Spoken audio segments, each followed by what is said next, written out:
proceed to the rear exits or the side exits. All are marked. Please make note of them. Thou shalt not enter the auditorium possessing food or drink or other merriment on one's persons.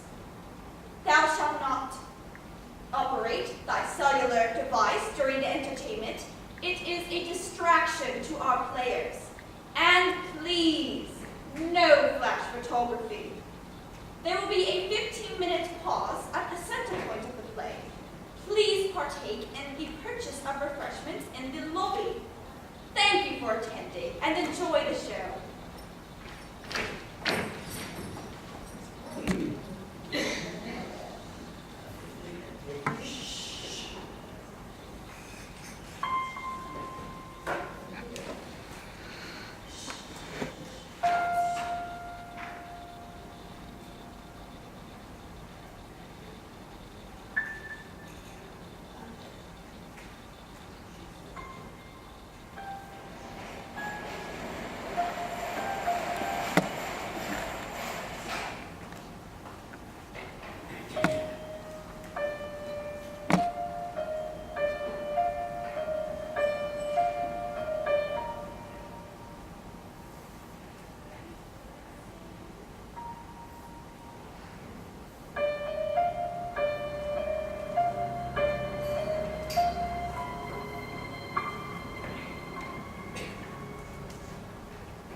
Two households both alike in dignity, and fair Verona where we lay our scene.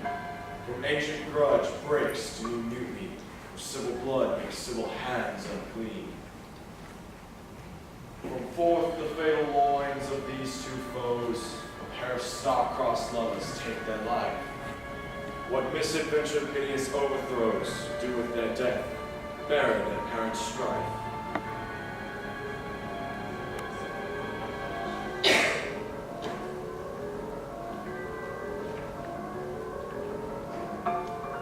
Fearful passage of their death-marked love, and the continuance of their parents' rage, which, but their children's end, naught could remove, is now the 2 hours' traffic, lost stage, the which, if you with patient ears attend, or here shall miss, our toil shall strive to win.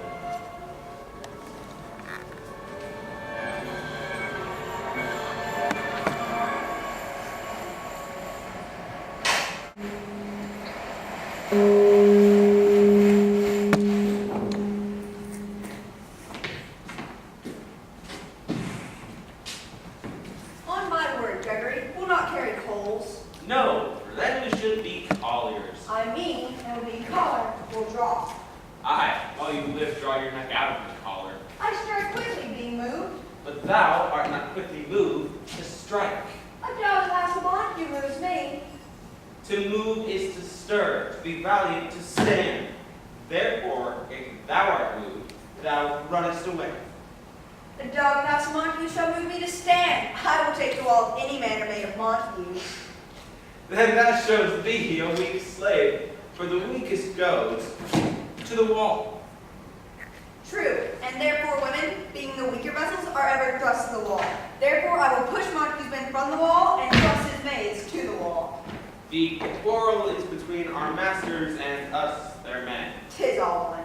I will show myself a tyrant. When I fought with the men, I will be cruel with the maids. I will cut off their heads. The heads of their maids? I the heads their maids, or their maid heads, take it in what sense thou wilt. They must take it in the sense that feel it. 'Tis me that shall feel while I understand. 'Tis no pretty piece of flesh. 'Tis well thou art not finished. If thou hast been foredrawn.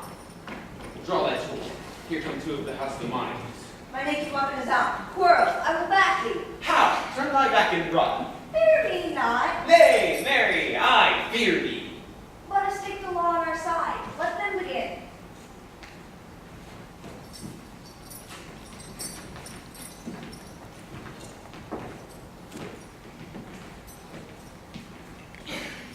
I shall frown as I pass by and let them take it as they list. May I say dare? I will bite my thumb, which is a disgrace if they bear it. Do you bite your thumb at us, sir? I do bite my thumb, sir. Do you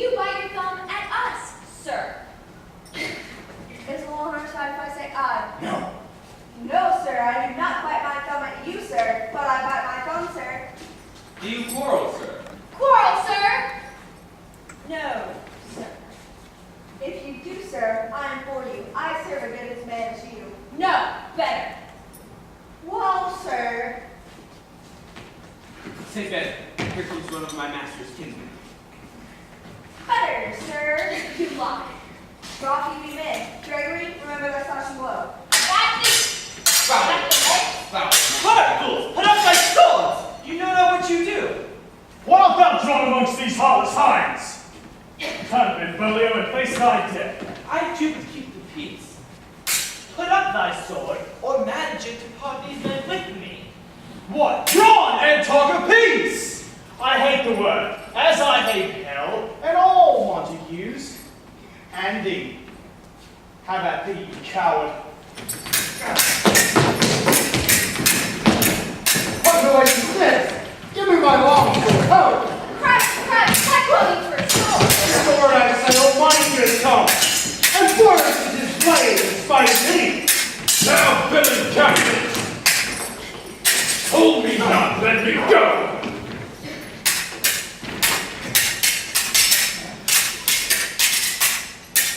Romeo soldiers!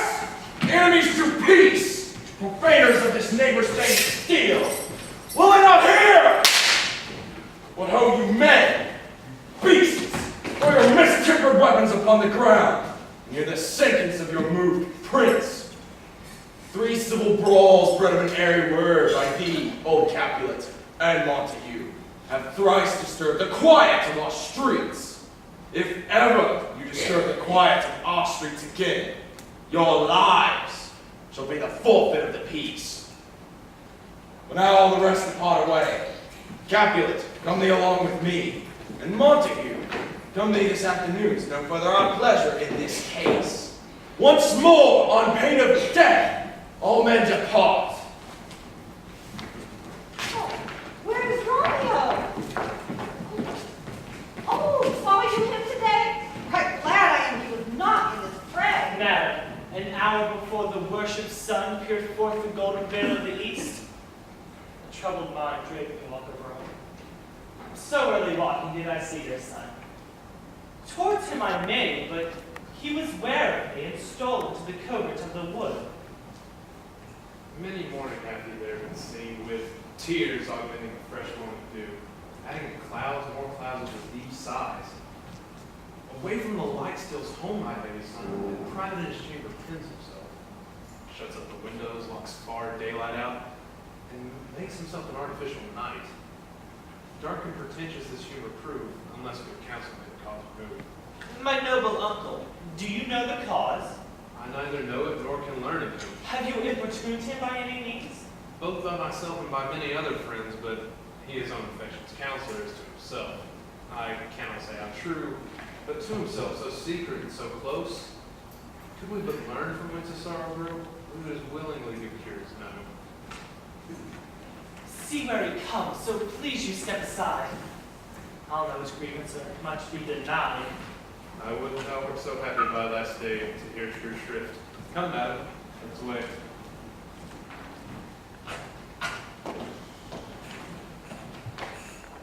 Good morrow, cuz. Is the day so young? But new struck 9. Ah, me. Sad hours seem so long. Was that my father that would hit so fast? It was, but what sadness lengthens Romeo's hours? Not having that, which having makes them short. In love. Out. Of love? Out of her favor where I am in love. Alas, that love, so gentle in his view, would prove so tyrannous and rough in proof. Alas, that love, whose view is muffled still, should without eyes see pathways to his will. Here's much to do with hate, but much more to do with love. Oh, brawling love! Oh, loving hate! Oh, anything, nothing first create.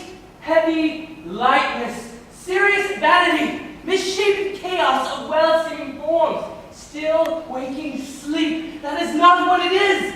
This love feel I, that feels no love in this. Dost thou not laugh, cousin? No, cuz. I'd rather weep. Good heart, at what? I'd thy good heart's oppression. Such is love's transgression. Griefs of mine own I have in my breast, which thou wilt propagate to have it pressed. And much of thine, this love that thou hast shown, doth add grief to too much of my own. Farewell. Soft, I will go along. And if you leave me so, you do me wrong. Touched. I have lost myself. I am not here. This is not Romeo. He is some other where. Tell me in sadness who it is that you love. What? Shall I groan and tell thee? Groan? Why no? But sadly tell me who. Bid a sick man in sadness make his will. Ah, word ill urged to one so ill. In sadness, cousin, I do love a woman. I aimed so near when I suppose you loved. Well, in that aim, you miss. She'll not be hit by Cupid's arrow. She has Diana's wit, and in strong proof of chastity well armed, from love's weak, childish bow, she remains unharmed. Is she have made a vow to the chaste? She hath, and in that sparing makes huge waste. She hath borne thorn to love, and in that vow do I the dead to live to tell it now. Be ruled by me. Forget to think of her.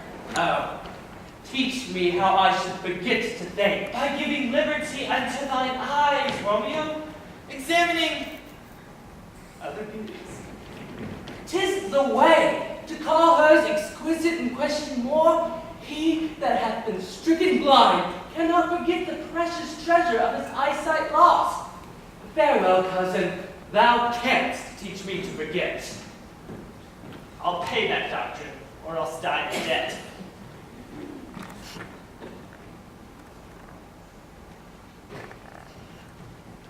But old Montague is bound as well as I, in penalty of life. It is not hard, I think, for men so old as we to keep the peace. Of honorable reckoning are you both. In pity, 'tis you lifted eyes for so long. But now, my lord, what say you to my suit? But saying over what I have said before, my child is but a stranger in this world. She hath not seen the change of 19 years. Let 2 more summers wither in their pride ere we may think her right to be a bride. But younger than she are happy mothers made. And too soon marred are those so early made. The earth hath swallowed all my hopes, but she is the hopeful lady of my earth. But woo her, gentle Paris, give her heart. My will to her consent is but a part, and she agree within her scope of choice. There lies my consent and fair according voice. This night I hold an old accustomed feast, whereunto I've invited many a guest, such as I love, and you among the store. One more, most welcome, makes my number more. Come, go with me. No, sirrah, trudge about, you wherever on to find those persons out, whose names are there written, and to them say, my house, and welcome on their pleasure stay. Come. Find them out, whose names are written here.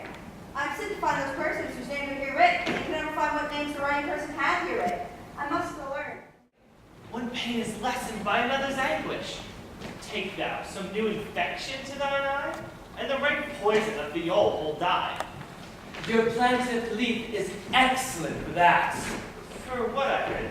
For your broken shin. Romeo, art thou mad? No, but bound up more than a madman is. Shut up in prison, whipped, tormented, kept without food. God in me, fellow. God, get it. I pray, sir. Can you read? Aye, as is my fortune in my misery. Perhaps you learned it without book, but I pray, sir. Can you read anything you see? Aye, if I know the letters and the language. She say honestly, where's she married? Stay, sir, I can read.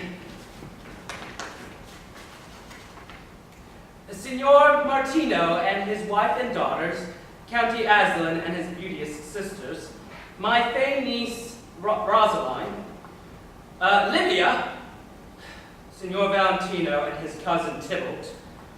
A fair assembly. Whither should they come? Up. Whither? To supper. To our house.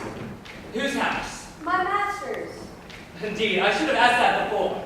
Now I'll ask you without asking. My master is the great rich Capulet, and if you be not of the house of Montague, I pray, come and crush a cup of wine.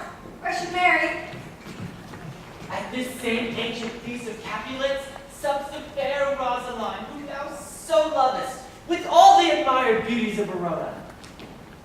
Go thither, and with untainted eye, compare her with some that I will show, and I will make thee think thy swan a crow. I will go along, no such sight to be shown, but to rejoice in splendor of mine own.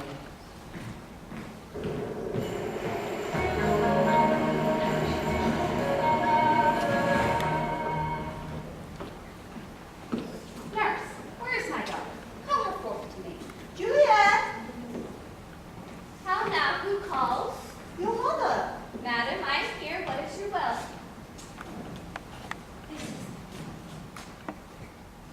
Nurse, give leave a while. We must talk in secret.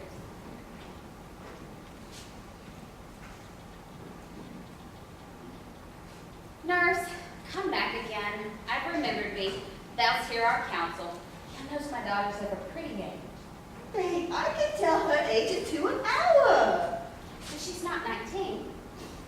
Come, Lammas, even not shall she be 19.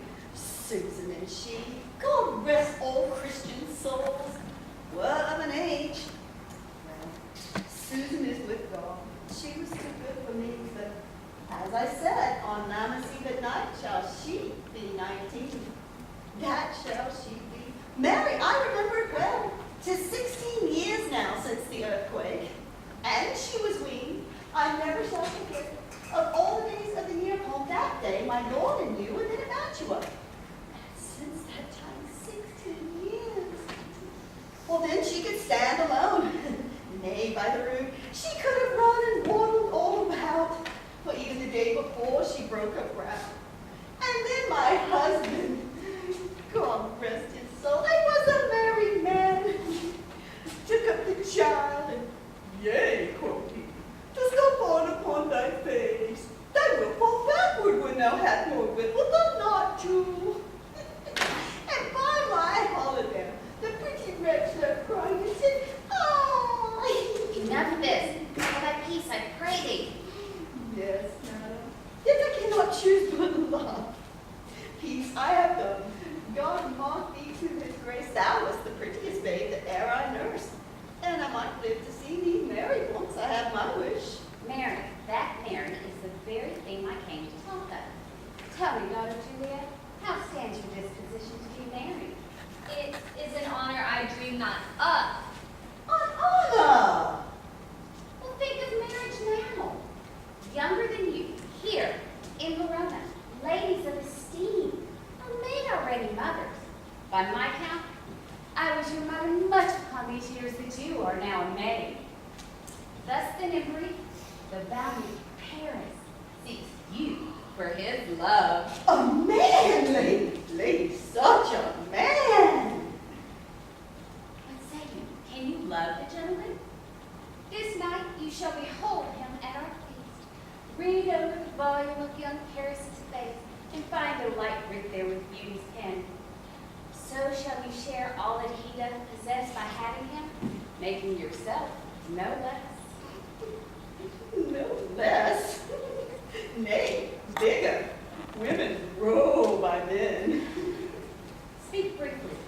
Can you like of Paris's love? I'll look to like it looking like you move, but no more eagle eye and dark mine eye than yours gives strength to make it fly. Madam, the guests are come, supper served up. We follow thee. Juliet, the county stays. Oh, girl, see happy nights to happy days.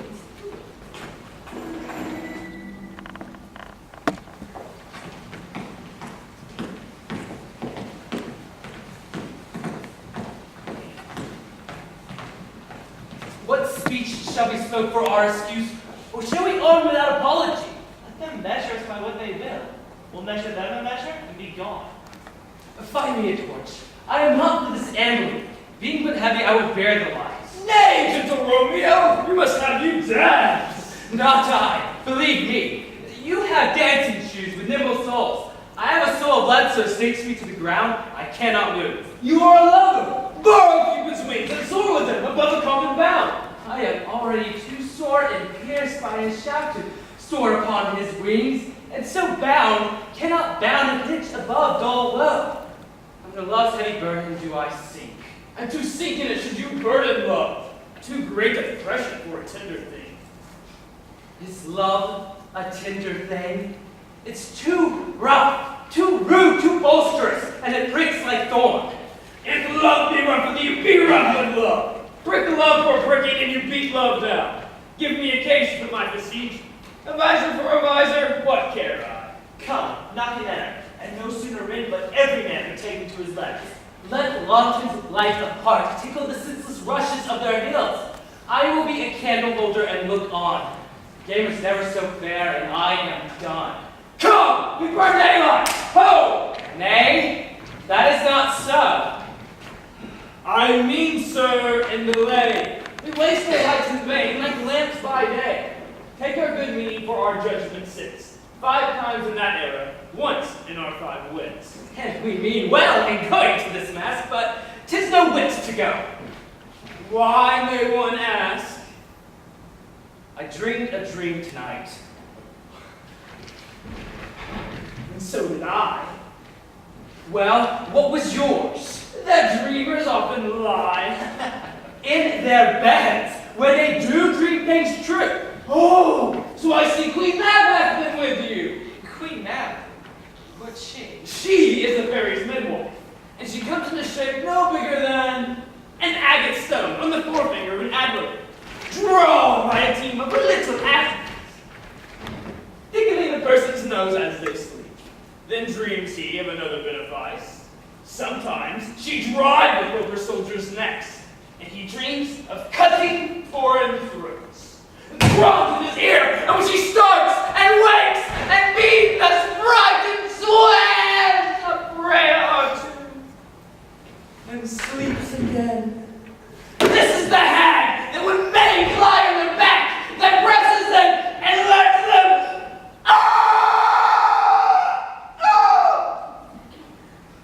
First to bear, making them women of good carriage.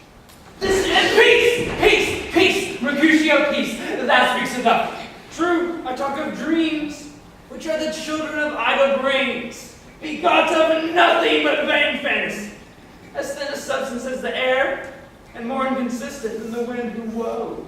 This wind you speak of blows us from ourselves. Supper is done, we shall be too late. Nay, I fear too early. But he that hath the steerage of my course, direct my sails. On, lusty gentlemen.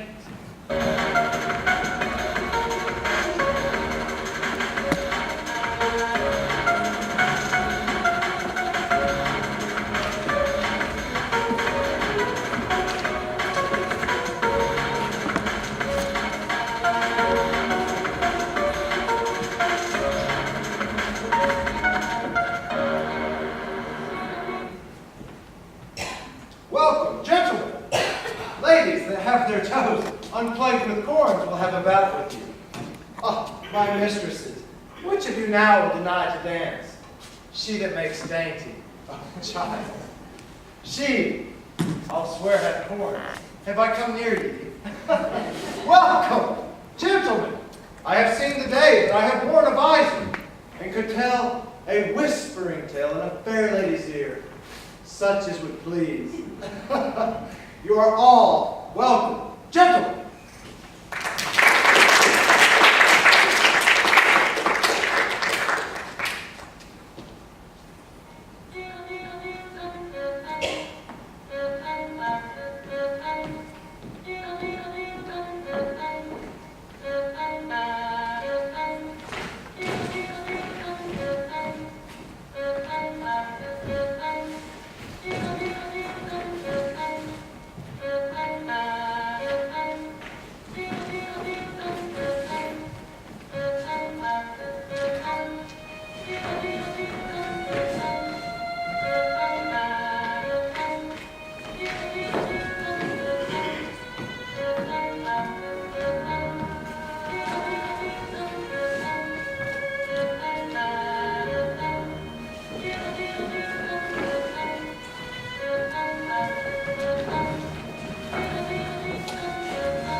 torches to burn bright. It seems she hangs upon the cheek of night, like a rich jewel in Meteor's ear. Beauty too rich for use, for earth too dear. Have I not loved till now? Forswear its sight, for I have not seen true beauty until tonight. This viper's voice should be a Montague. Fetch me my rapier. What dares a slave come hither covered with an antic face to flee and scorn our solidity? Now let us stop not out of my sacred kid and strike him dead, I would not hold back a sin. Why, how now, kinsman? Wherefore storm you so? Uncle, this is a Montague, our foe. A bidding from hither in spite to flee and scorn our solemnity this night. Young Romeo, is it? Aye, it is he, the villain, Romeo. Content thee, gentle cuz. Let him alone. He bears him like a portly gentleman. And to say truth, Verona brags of him to be a virtuous and well-governed youth. I would not for the wealth of all the town, here in my house, do him disparagement. Therefore, be patient. Take no note of it. It is fitting when such a villain is a guest. I will not endure him. He shall be endured. What goodman boy go to? I say he shall. You'll not endure him. You'll make a mutiny among my guests. Uncle, this is a shame. You're a saucy boy, is it so indeed? You'll be quiet, or I will make you quiet. What? Surely, my heart! Ha ha! I will withdraw with this intrusion. Now seeming sweet, I swear it shall convert to bitter gall.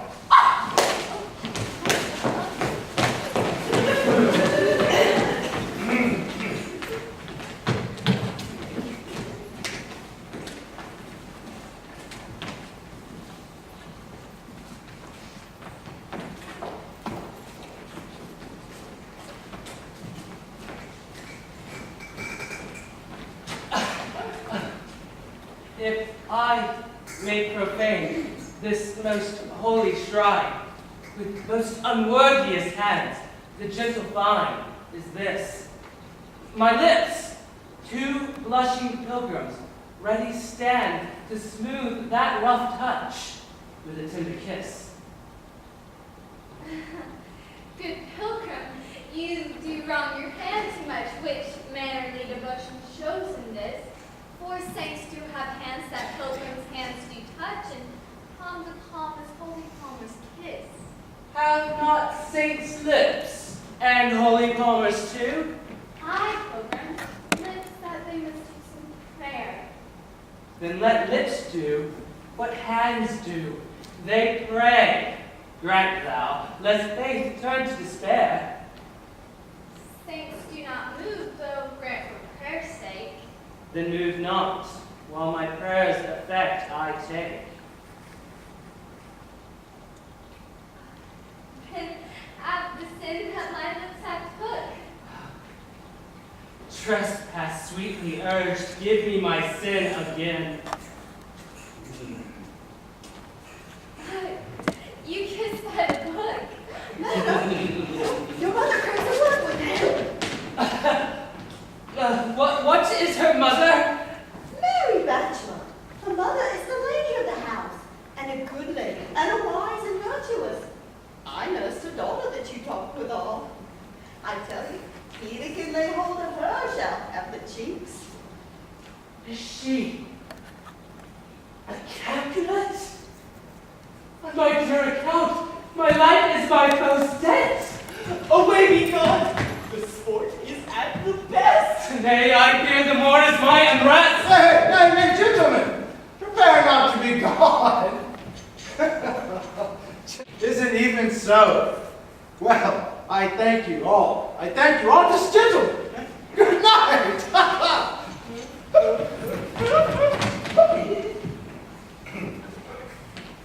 Nurse, come hither. What is yon gentleman? Go ask his name. Oh, and if he be married, my grave is like to be my wedding bed. His name is Romeo, and a Montague, the only son of your great enemy. My only love sprung from my only hate. Too early seen unknown and known too late. What's this? What's this? A rhyme I learned from when I danced the doll. Juliet!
anger him?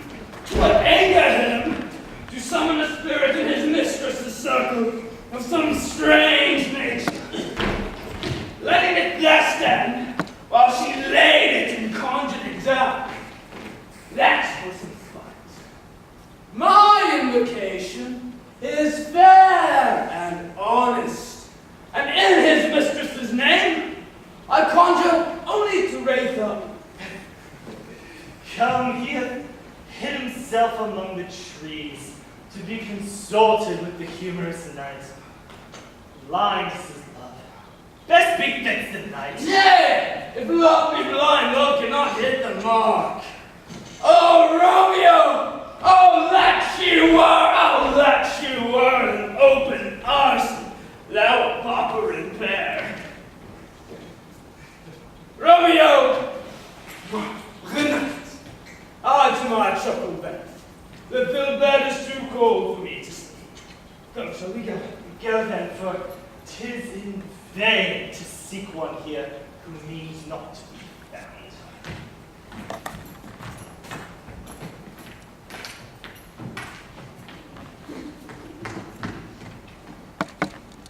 He just at scars that never felt a wound. But soft, will light your young window breaks. Oh, it is the east, and Juliet is the sun. Arise, fair sun, and kill the envious moon, who's already pale and sick with grief, that she her handmaid art far more fair. Be not her maid, since she is envious, and her bestial livery is but sick and green, and none but fools do wear it. Therefore, cast it off. Oh, it is my lady. It is my love. Oh, that she knew she were. She speaks, and yet says nothing. What of that? Her eye discourses, and I shall answer it. I have been too bold. 'Tis not to me she speaks, but two of the fairest stars in all the heavens, having some business, do entreat her eyes to twinkle in their spheres till they return. What if her eyes were there, and they in her head? The brightness of her cheek would shame those stars as daylight doth a lamp. And her eyes would, through some airy region, stream so bright that birds would sing and think it not night. See how she leans a cheek upon her hand. Oh, that I were a glove upon that hand, that I might touch her cheek. I mean. She speaks. Speak again, bright angel, for thou art as glorious to this night, being over my head as a winged messenger of heaven to the white upturned wondering eyes of mortals as they lean back to gaze upon him, while he bestrides the lazy pacing clouds and soars upon the bosom of the air. Romeo, oh Romeo, wherefore art thou Romeo? Deny thy father, refuse thy name, or if thou wilt not, be but sworn my love, and I'll no longer be a Capulet. Shall I hear more? Shall I speak to this? It is thy name that is my enemy. Thou art not Montague. What's Montague? 'Tis nor hand, nor foot, nor arm, nor face, nor any other part belonging to a man. It'll be some other name. What's in a name? That which we call a rose by any other name would smell as sweet. Romeo, were he not Romeo.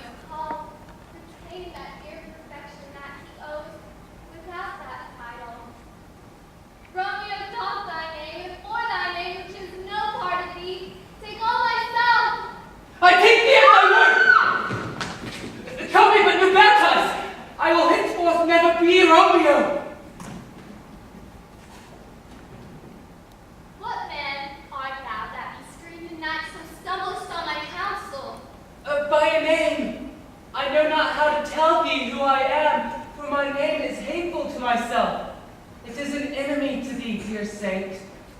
Had I it writ, I would tear the word. My ears have not yet drunk 100 of thy tongue's utterance, yet I know the sound. Art thou not Romeo and Montague?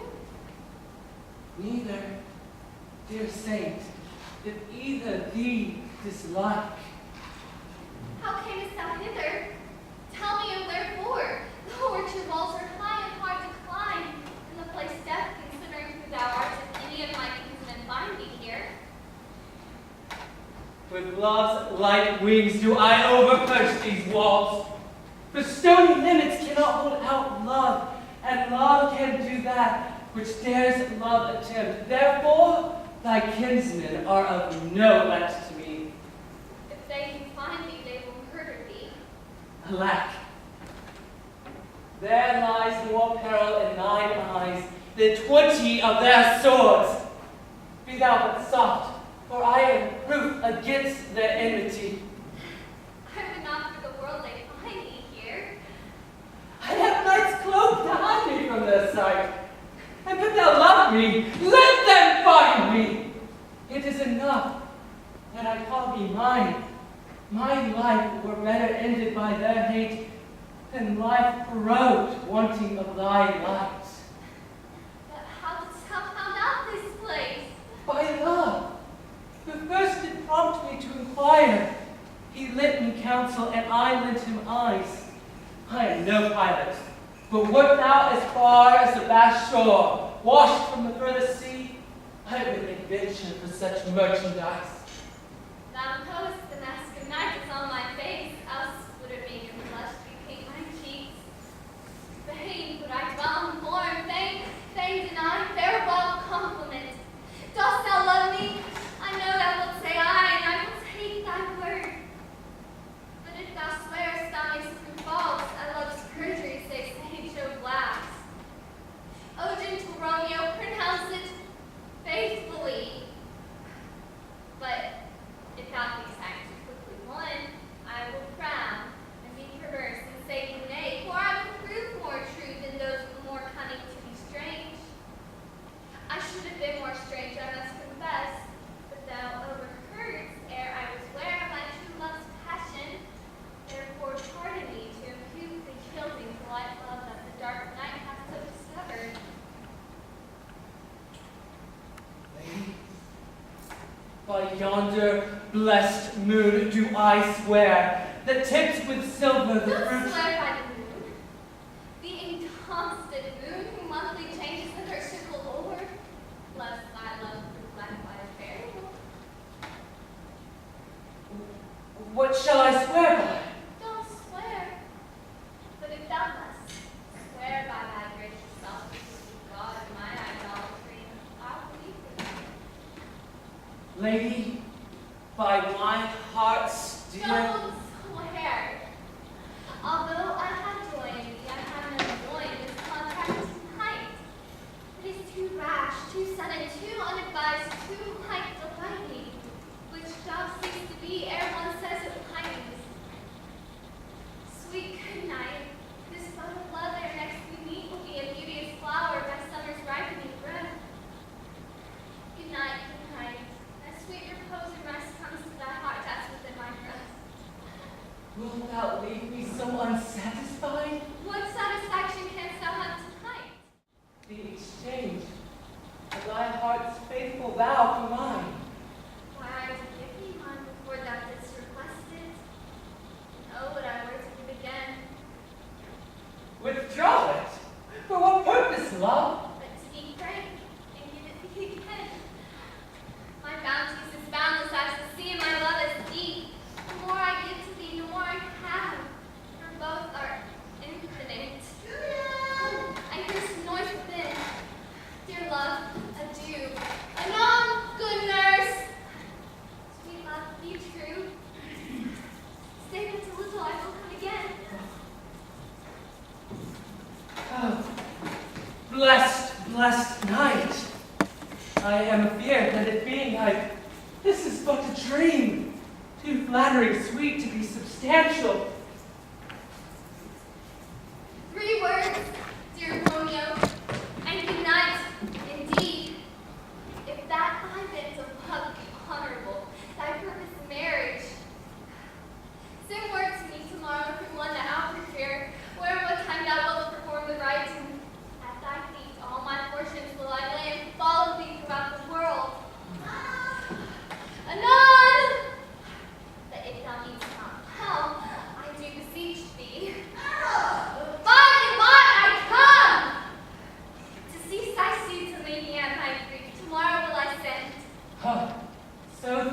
my soul. 1,000 times a night.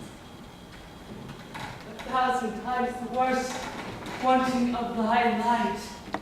Love goes towards love as schoolboys from their books, but love from love towards school with heavy looks. Hissed. Romeo hissed. Oh, poor falconer's voice to lure the tasseled gentle back again.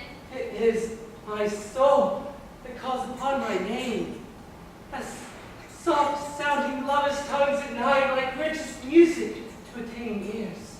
Romeo, My dear, what time shall I send thee tomorrow? at the hour of 9. I will not fail. 'Tis 20 years till then. I have forgot why I did call thee back again. Well, let me say till thou rememberest. 'Tis almost morning. I would have thee gone, yet not farther than a wanton skirt that lets it pop a little from her hand. And would I were thy bird. Sweet, me too, yet I would kill thee with much cherishing. Sweet good night. Such sweet sorrow to say good night to tomorrow.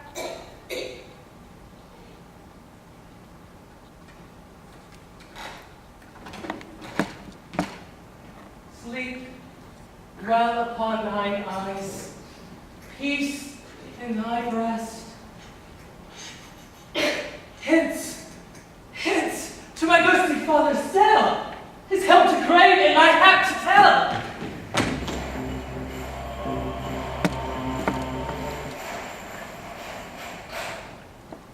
Ah, the gray-eyed moon smiles on the frowning night, checkering eastern clouds with streaks of light. In flecked darkness like a drunken reels from Forte's path and Titan's fiery wheels. Now where the sun advances, burning eye, the day to cheer, night's dame due to dry. I must upfill this austere cage of ours with baleful weeds and precious juiced flowers. The earth is nature's mother, is her tomb, and what is her burying grave is her womb. And from her womb we shall the divers kind, new suckling on her natural bosom find. Many for many virtues excellent, none but some yet all different. Oh, mickle is the powerful grace that lies in herbs, plants, stones, and their true qualities. For not so vile on the earth doth live, but to the earth some special good doth give. But not so good strained from that fair use, revolts from true birth and stumbles on abuse. Good morning, father! Cheater, what early tongue so sweet saluteth me? Young son, it argues a distempered head to so soon be good morrow to thy bed. Therefore thy earliness doth me assure thou art aroused by some distemperature. Or if not so, then here I hit it right. Or Romeo hath not been in bed tonight. The last were true. The sweeter rest was mine. God pardon sin, wast thou with Rosaline? Rosaline. Rosaline? My ghostly father, no! I have forgot that name, and that name's woe. Well, that is good, my son, but where hast thou been then? I'll tell thee ere thou ask again. I have been feasting with mine enemy, where on a sudden one hath struck me. Thus by me struck, both are remedies. I bear no hatred, holy man, for lo, my intercession also stands my foe. Be calm, my son, and homely in thy drift. Bridging confession finds with riddling shrift. Then plainly know that my heart is set on the fair daughter of rich Capulet.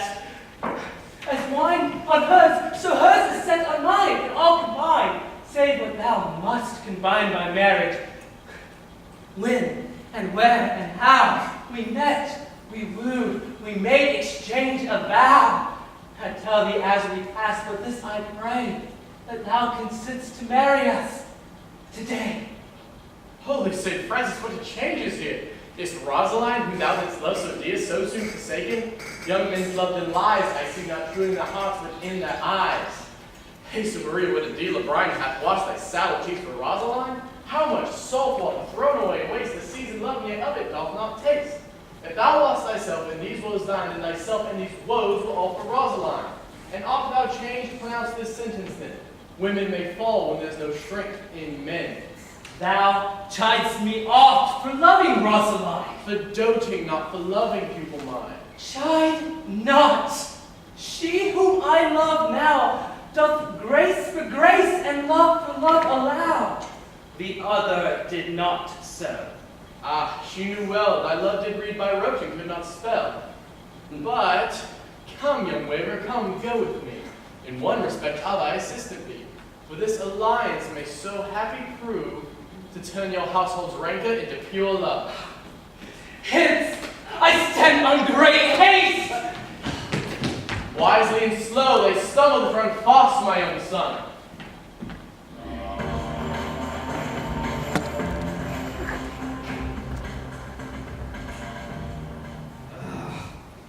Where the devil is this Romeo?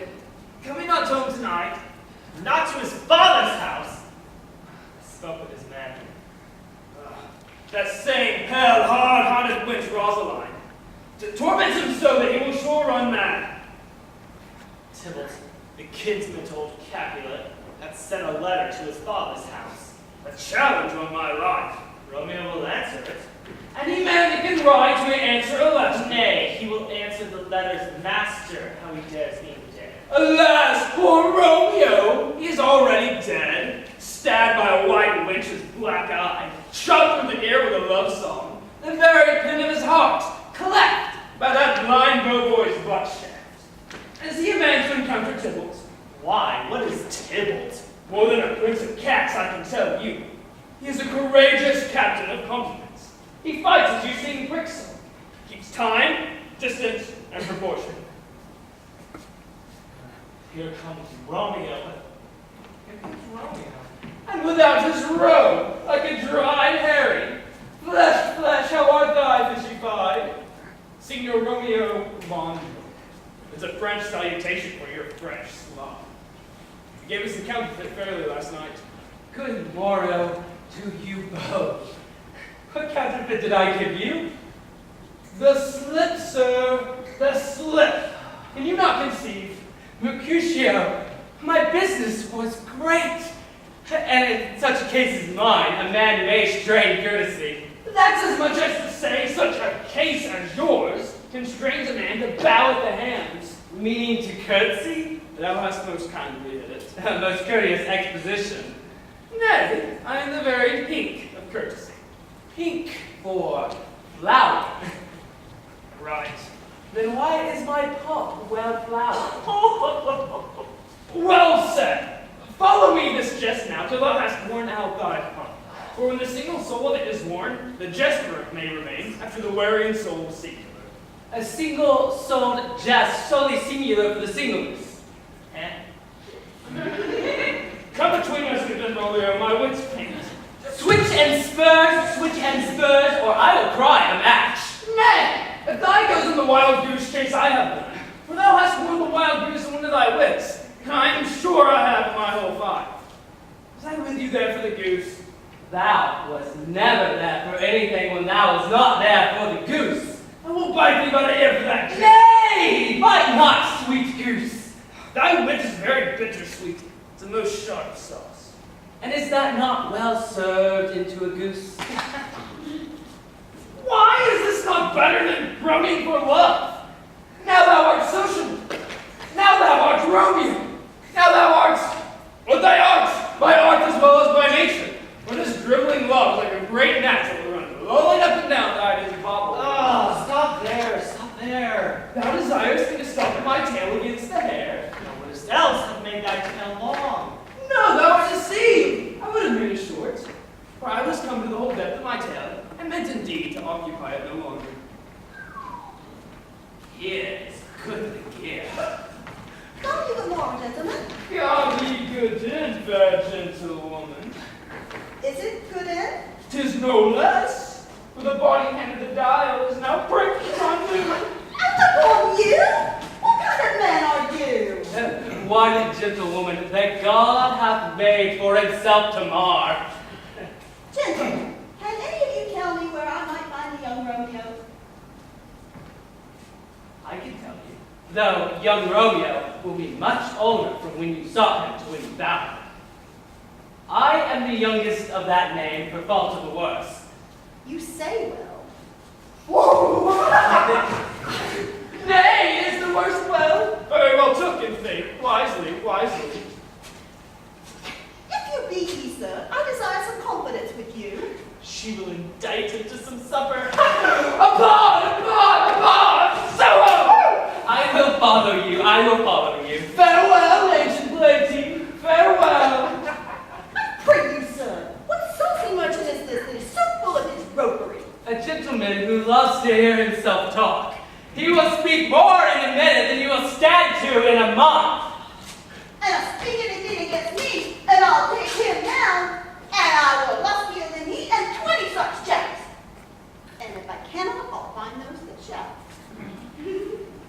And thou must stand by too, and suffer every knave to use thee at his pleasure. I saw no man use you a pleasure. If I had my fists quickly would have been up. I dare say I draw as soon as another man, if I see occasion in a good quarrel, and the law on my side. Now, before God, I am so vexed that every god about me quivers. Pray you, sir, a word. My young lady bade me inquire you out. What she bade me say, I will keep to myself. But first let me tell you, if you should lead her into a fool's paradise, as they say, then it were a very gross kind of behavior, as they say. For the gentlewoman is young.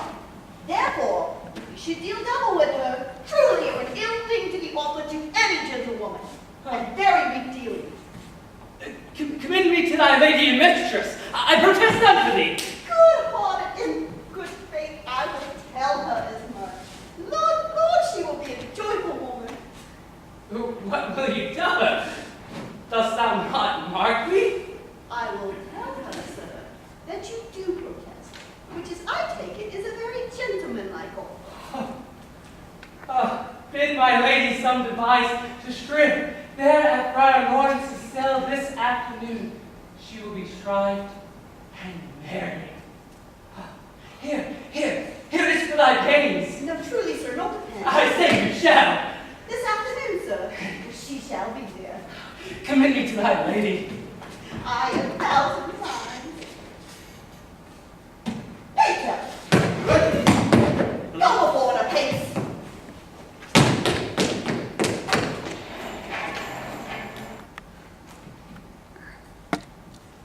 The clock struck 9 when I did send the nurse, and in half an hour she promised to return.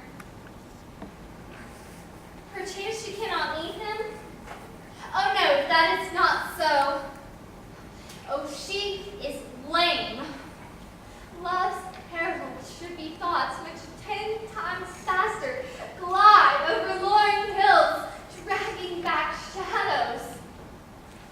Now is the sun upon the hindmost hill of this day's journey, and from 9 till 12 is 3 long hours, and she is not yet returned.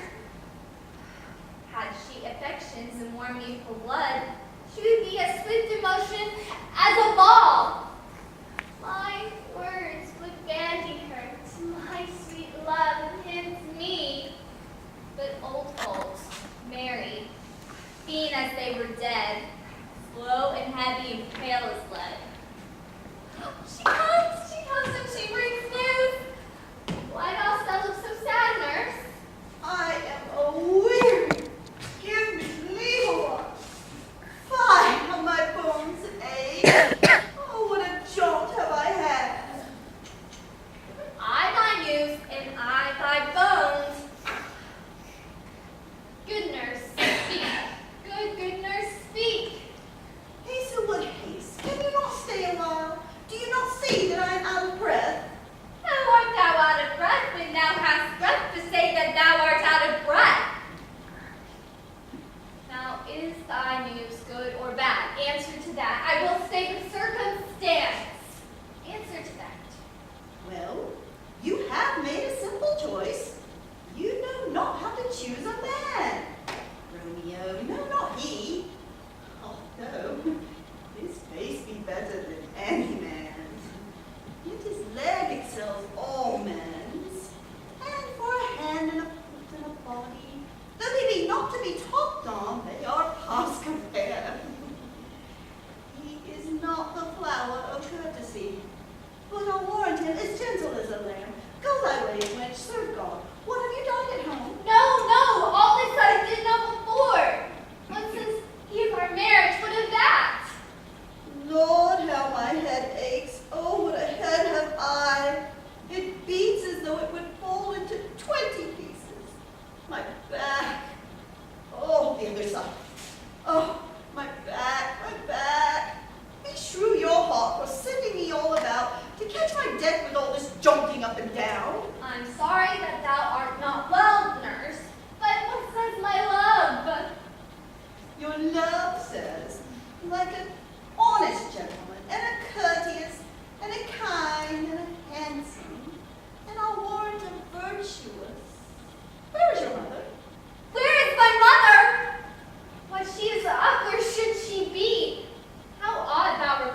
hence to Prior Lawrence's cell.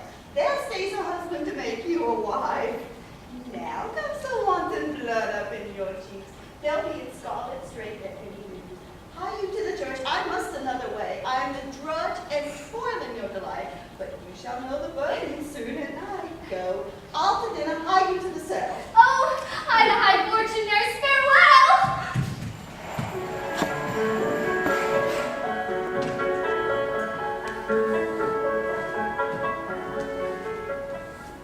Ah, so smile the heavens upon this holy act, and may after hours chide us not with sorrow. Amen, amen. But come what sorrow can, it cannot countervail the joy that a single minute gives me in her sight. And but thou close our hands with holy words, let love devouring death do what he can. It is enough that I but call her mine. Remember, these violent delights have violent ends, and in that triumph die like fire and powder, which as they kiss consume. The sweetest honey is loathsome in its own delicious, and in its taste confounds the appetite. Romeo, therefore love moderately, long love doth so. Too swiftly rises tardy as too slow. Ah, here comes the lady now. Oh, so light a foot will ne'er wear out the everlasting flint. A lover may bestride the gossamer in the wanton summer air, and never fall. So light is vanity. Good evening to my ghostly confessor. Romeo would thank thee doth for us both. Else his face is too much. Juliet, if the joy and the measure of thy joy be heaped like mine, and more thy skill to blazon it, and enrich this neighboring air with thy breath, and let the rich music unfold the imagined happiness between two in such an encounter as this. Can speak more rich in matter than in words. I cannot sum up half my wealth. Ah, come, we'll make short work. For by your leaves you shall not stay alone until Holy Church incorporate 2 in 1.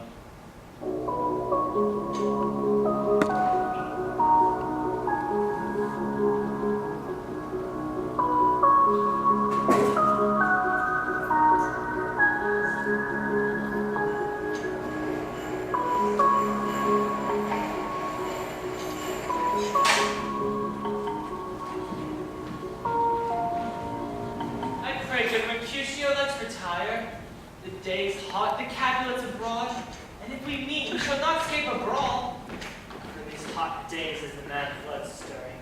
Thou art like one of those fellows that when he enters the confines of the tavern, claps me down his sword upon the table and says, God send me no need for thee. By the operation of the second cup, draws it on the drawer, when indeed there is no need. Am I like such a fellow? Come, thou art as hot a jack in thy mood as any in it. I'm as soon moved to be moody, and as soon moody to be moved. Thou wilt quarrel with a man for cracking nuts, having no other reason than because thou hast hazel eyes. What eye with such an eye would spy out such a quarrel? Thy head is as full of quarrels as an egg is full of meat. And yet thou wilt tutor me from quarreling? I was so apt to quarrel as thou art. Any man should buy the fee simple of my life for an hour and a quarter. Fee simple? By my head, here comes the Capulet. By my heel I care not. Gentlemen, good din. You shall find me acting up to that, sir, and you shall give me occasion. Can one not take occasion without giving? Mark you, she thou consorts with Romeo. Consorts? Does thou make minstrels of us? And if thou make minstrels of us, look to hear nothing but discord. Here's my fiddles. Here's that shall make you dance. Zounds, consort! We talk here in the public haunt of men. Either retire unto some private place and reason coldly of your grievances, or else depart. Here all eyes gaze on us. Men's eyes were made to look, and let them gaze. For I will not budge for no man's pleasure I. Well, peace be with you, gentlemen. Here comes my man. Romeo! The love I bear thee can afford no greater remark than this. Thou art a villain. Tybalt, the reason for my love to thee doth excuse the apparent taking rage of such a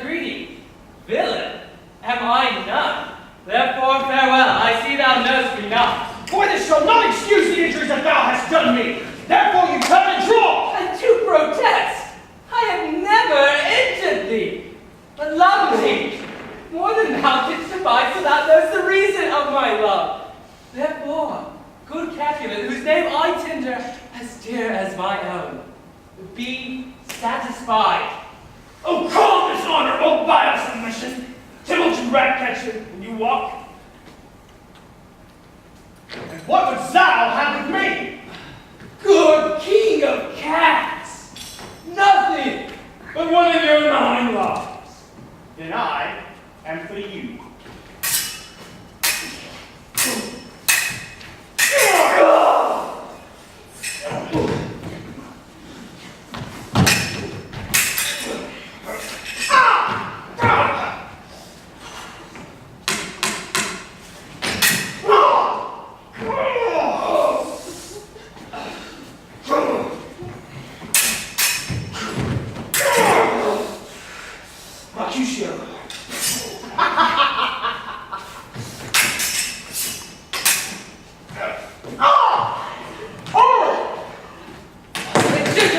Gentlemen, forbear this outrage. The prince hath expressly forbidden begging in Verona streets. Hold, Tybalt. Good Mercutio.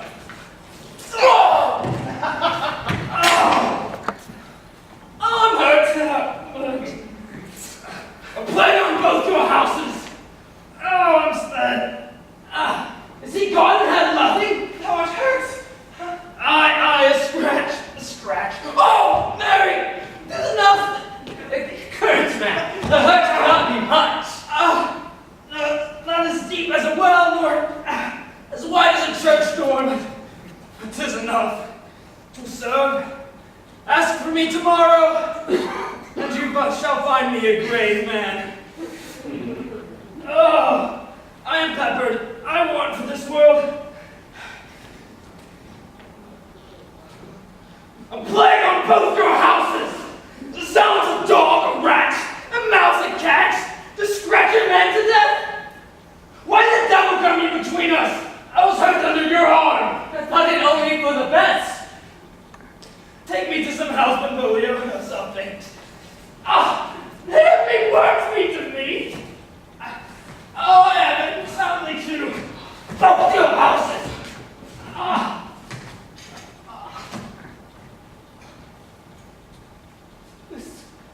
This gentleman, the prince is a near ally, and my friend. I've got his mortal hurt for me. My reputation stained by Tybalt's slander. Tybalt, who hath been my kinsman for but an hour. Juliet, thou hast made me effeminate and softened valor's steel. Brave Mercutio is dead! This base black fate doth on more days depend.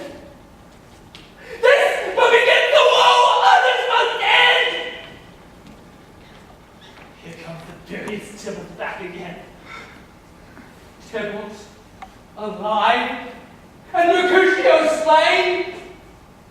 Away to heaven, respected Lindy, that fiery-eyed fury be thy conduct now. Tybalt,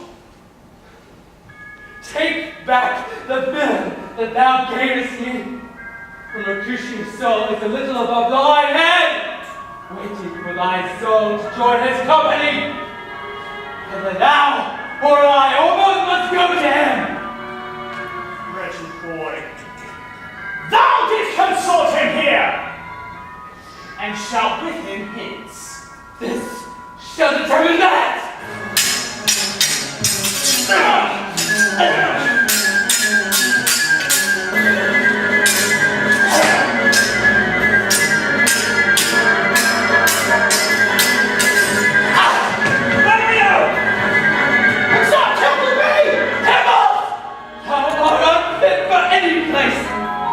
But hell!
Tybalt, that murderer, which way ran he? There lies that Tybalt. Up, sir, come with me. I charge thee in the prince's name, obey. Where are the vile beginners of this fray? Oh, noble prince, I can discover all. The unlucky man to this fatal brawl. There lies that man, slain by young Romeo, who slew thy kinsman, bold Mercutio. Tybalt! Oh! My cousin! My brother's child! Oh, Prince! Evan!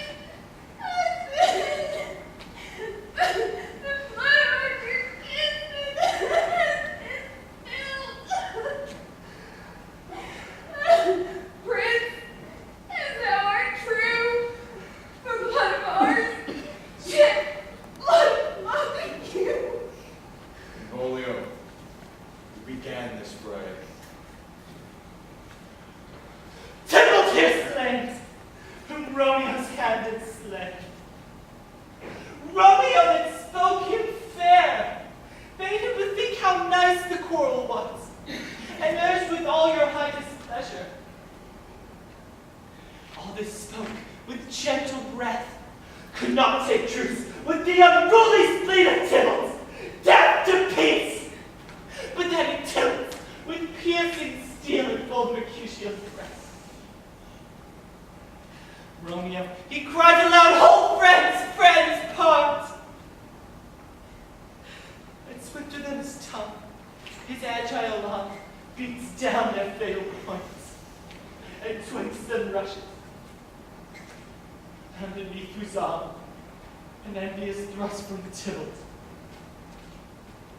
ends the life of stout Mercutio. And then Tybalt fled.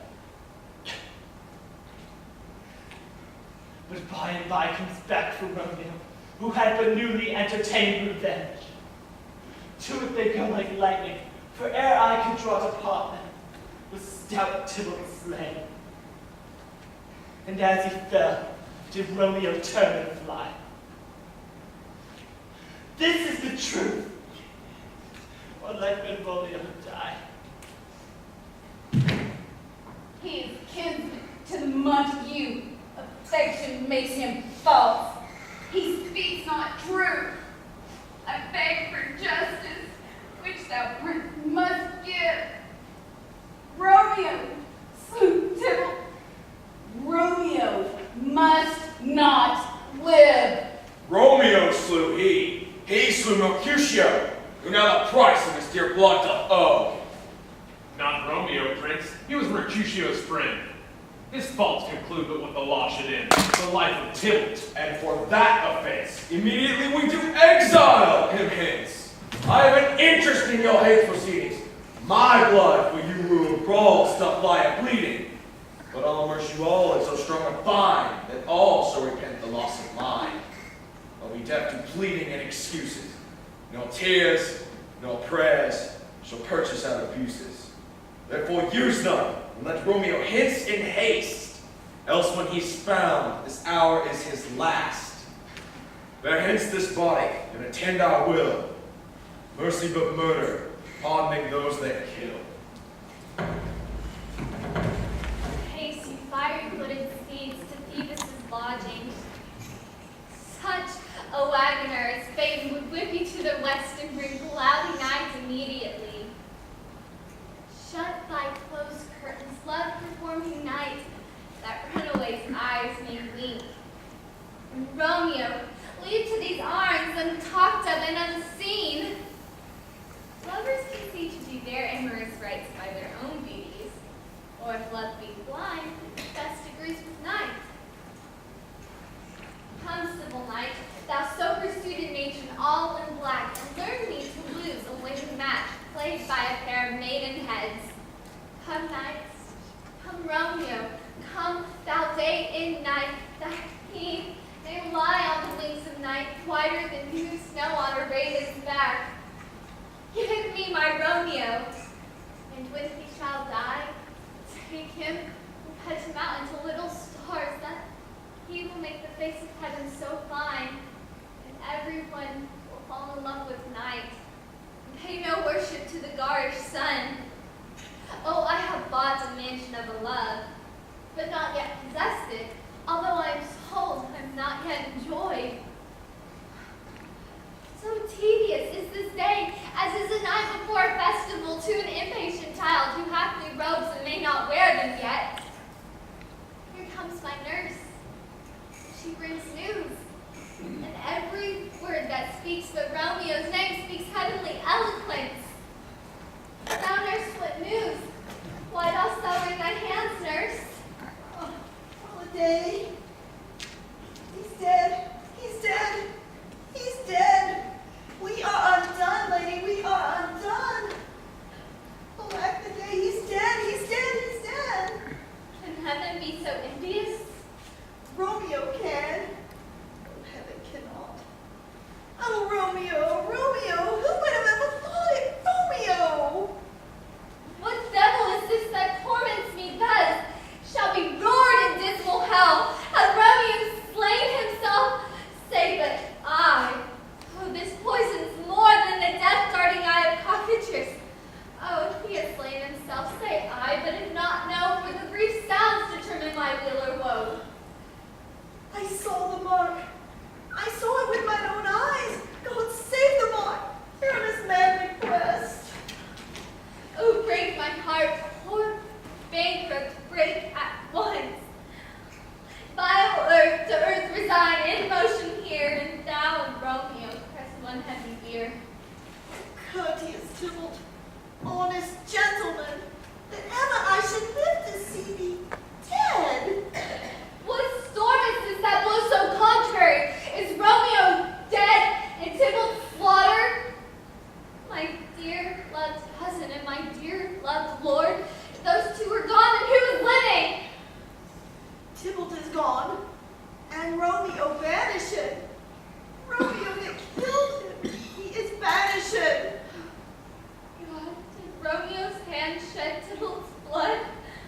It did. It did. Alas, the day it did. A serpent heart, hid with flowering face, did ever dragon keep so fair a cave?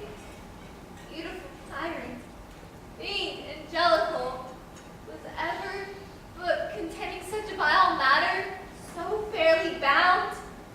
Oh, what a deceit dwells in a gorgeous palace. There's no trust, no faith, no honesty in men, all perjured. These griefs, these woes, these sorrows make me old. Shame come to Romeo! Blistered be my tongue for such a wish.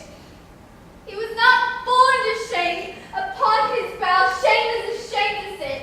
He will be crowned sole monarch of the universal earth. Oh, what a beast I was to chide at him. Will you speak well of him that killed your cousin? Would I speak ill of him that is my husband? Ah, poor my lord, what tongue shall smooth thy name when I, thy 3 hours wife, have mangled it? But wherefore, villain, didst thou kill my cousin? Oh, but what villain cousin would have killed my husband? Oh, back, foolish tears, back to your native springs, your tributary drops belong to woe, which you mistaking offer up to joy. Tybalt is slain, that would have killed my husband. My husband is living, that Tybalt would have slain. All this is comfort, wherefore weep I then. Tybalt is dead, and Romeo banished. Oh, that one word, banished, has slain 10,000 Tybalts. Tybalt's death was woe enough if it had just ended there. My father or my mother ne'er felt in which modern lamentations would have moved.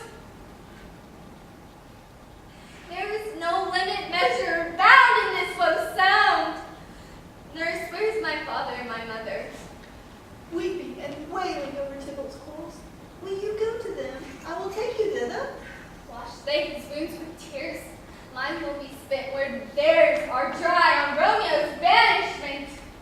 I'll to my wedding bed nurse, and death, not Romeo, will take my maiden head. Hie to your chamber. I'll find Romeo to comfort you. I wot well where he is. Hark ye, your Romeo will be here at night. I'll to him. He is hid at Lawrence's cell. Go to him, and bid him come to take his last farewell.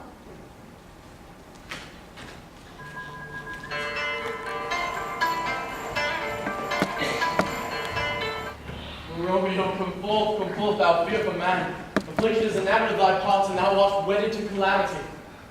What news, father? What is the prince's doom? What sorrow craves acquaintance with my hands I yet know not? Too familiar is my dear son with such sour company. I bring thee tidings of the prince's doom. Nothing short of doomsday is the prince's doom.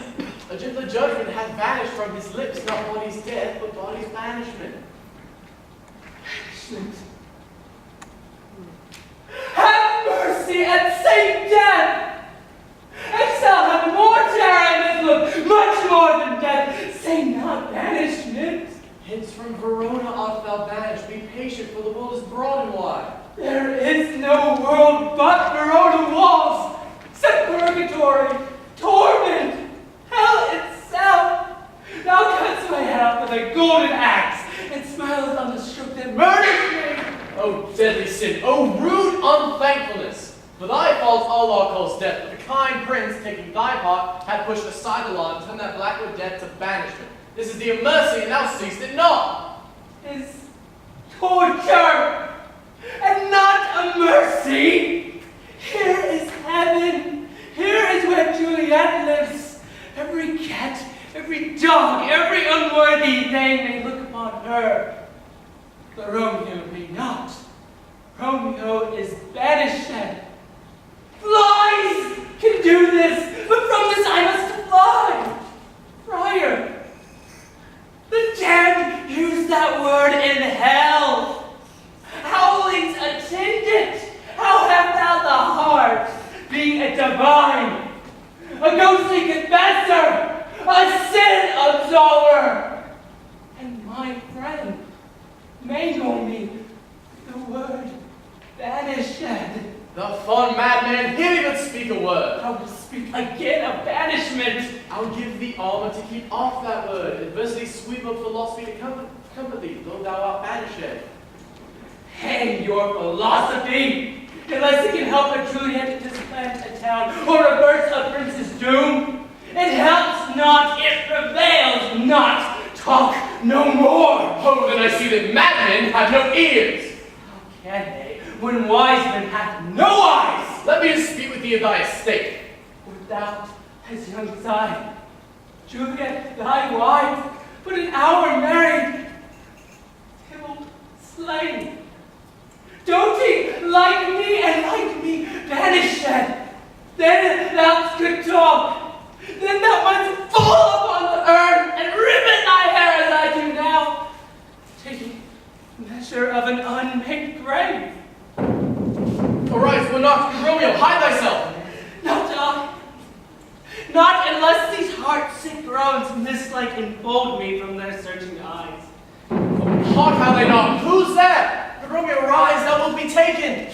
Stay a while. Stand up, run to my study, by and by. God's will, what simpleness is this? Who knocks so hard? Whence come you? What's your will? You shall know my errand. I come from Lady Juliet. Oh, welcome then. Oh, holy friar. Oh, tell me, holy friar, where is my lady's lord? Where is Romeo? There on the ground in his own tears, made drunk. Oh, he is even in my mistress's case, just in her case. Stand up. Stand up. Stand and you be a man. For Juliet's sake, for her sake, rise and stand. Why should you fall into so deep an O? Nurse, Sir? Sir, will death the end of all? what saith my Juliet? Does childhood of our joy, with the blood that will remove from her own. How doth she, and what says she? What says our concealed lady to our cancelled love? Oh, she says nothing, sir, but weeps and weeps and now falls on her bed and then starts up again. And Tybalt calls and old Romeo cries and then down falls again. As if that name, shot from the deadly level of a gun, did murder her. That name, whose vile hands had murdered her kinsman. Oh, tell me, Friar, in what wretched part of this anatomy is that name lodged, that I might sack the hateful mansion? Hold thy desperate hand! Art thou a man, thy bone cries out, thou art, thy tears are womanish, and thy wild acts know the unreasonable fury of a beast. Thou hast amazed me, by my holy order. I thought thy disposition better timid. Hast thou slain Tybalt? Wilt thou slay thyself, and say that unto the listening by doing damn hate upon yourself? What roust thee, man? Thy Juliet is alive, and whose the estate thou lost but lately dead. There art thou happy. Tybalt would kill thee, but thou slewest Tybalt. There art thou happy too. The law that once threatened death becomes thy friend and turns into exile. There art thou happy. A pack of blessings lights upon thy back. Happiness courts you in the best array. But, like a misbehaved and sullen wench, thou pouncest upon thy love and thy fortune. Take heed, to such die miserable. Go, give thee to thy love as was decreed, ascend the chamber hence and comfort her. But look that thou not stay when the watch be set, for then thou canst not pass the mantua, where thou shalt live until we can find a time to blaze your marriage, reconcile your friends, beg pardon of the prince, and call thee back with 1,000 times more joy than thou wouldst call for lamentation. Go before nurse, commend me to thy lady. Romeo is coming. Oh, I could have stayed here all the night to hear such good counsel. Oh, what learning is. My lord, I'll tell my lady will come. Bid my sweet prepare to chide. Yes, sir. A ring she bade me give you, sir. Ah, you make haste, for it grows very late. How well my comfort is revived by this. Take my hand, Romeo. 'Tis late. Farewell. But that a joy past joy doth call me on, it is a grief too brief to part with thee. Farewell. Things have fallen out, sir, so unluckily that we have had no time to move our daughter. Look you, she loved her kinsman Tybalt dearly. So did I. Well, we were born to die. Oh, 'tis very late. She'll not come down tonight. I promise you, but for your company, I would have been in bed an hour ago. These times of woe afford no time to woo. Madam, good night. Commend me to your daughter. I will, and know her mind early tomorrow. But tonight, she's mewed up to her heaviness. Sir Paris, I will make a desperate tender of my child's love. I think in all respects she will be ruled by me. Nay, more, I doubt it not. Why, go you to her ere you go to bed, and prepare her with my son Paris's love. And bid her, or mark you me, a Wednesday next. What's off? What day is this? Monday, my lord. Monday.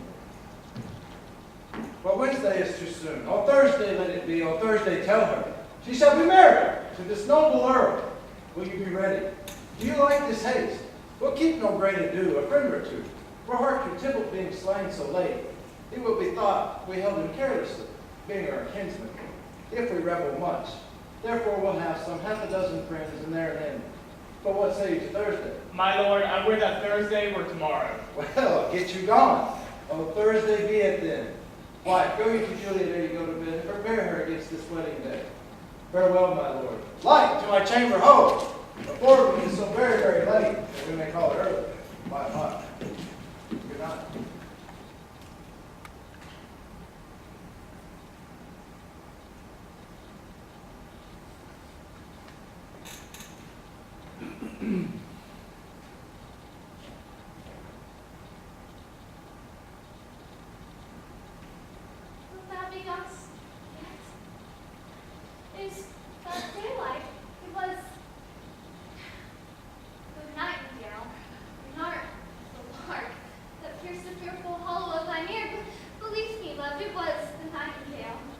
was the lark, the herald of the morn, and no nightingale. Look, love, how the Indian districts doth lace the severing clouds in yonder east. Night's candles have burnt out, and jocund day doth stand tiptoe on the misty mountain tops. I must be gone and live, or stay and die. It is not daylight, I know an eye. It is a meteor that the sun exhales to be this night a torchbearer on my way to Mantua. Do not be gone. I am content. Come, death. Wilt thou have it so? I will say yon east is not the morn, nor is that the lark who doth beat against vaulting heaven above our head. Come, death, and welcome. Juliet, does it so? Sedate my soul. It is not day. Come, let us talk. It is, I hence be called away. It was the lark. Some say she makes sweet division, but that is not so, for she divideth us. More light and light it grows.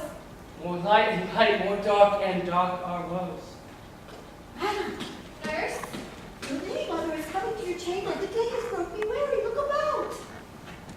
the window, let me in and let life out. One kiss, and I will descend. Dost thou think we will ever see each other again? I doubt it not, and these woes will turn to sweet remembrance in our time to come.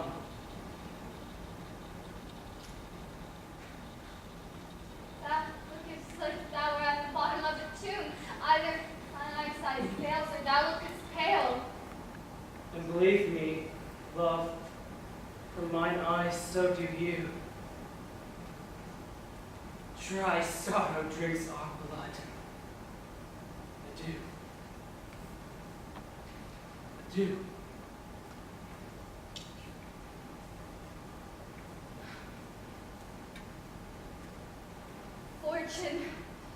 Fortune, all men call me fickle. Do not be fickle, Fortune. Send him back. Do not keep him long. My daughter, where are you at? Who is that calls? It is my lady mother. She down so late and up so early? What unaccustomed cause procures her hither? Why, how now, Juliet? Madam, I am not well. What? Evermore weeping for thy cousin's death? Wilt thou wash him from his grave of tears? And if thou couldst not make him live. Therefore have done. Some grief shows much of love, but much of grief shows still some want of wit. Yet let me weep still. Thou weepest not for so much for thy cousin's death, as that the villain lives, which slaughtered him. Villain, madam? That villain Romeo. Villain and he are many miles asunder. God pardon him, for I do with all my heart, yet no man like he doth grieve my heart. That's because the traitor murderer still lives. I would for the reach of these my hands venge my cousin's death. We shall have vengeance for it. Fear thou not. But I bring good tidings for all. Good tidings such a meaning time. What are they, I beseech your ladyship? Well, thou hast a careful father, child, and one who, to put thee from thy heaviness, hath sorted out a sudden day of joy, that thou expectest not, nor I looketh not for. What day, madam? Marry, my child, early next Thursday morning. The gallant, young, and noble gentleman, the county clerk, at St. Peter's Church, shall happily make thee there a joyful bride. Now by St. Peter's Church and Peter too, he will not make me a joyful bride. I wonder at his haste ere her husband comes to woo. Now you can tell my lord ere my father that I will not wed.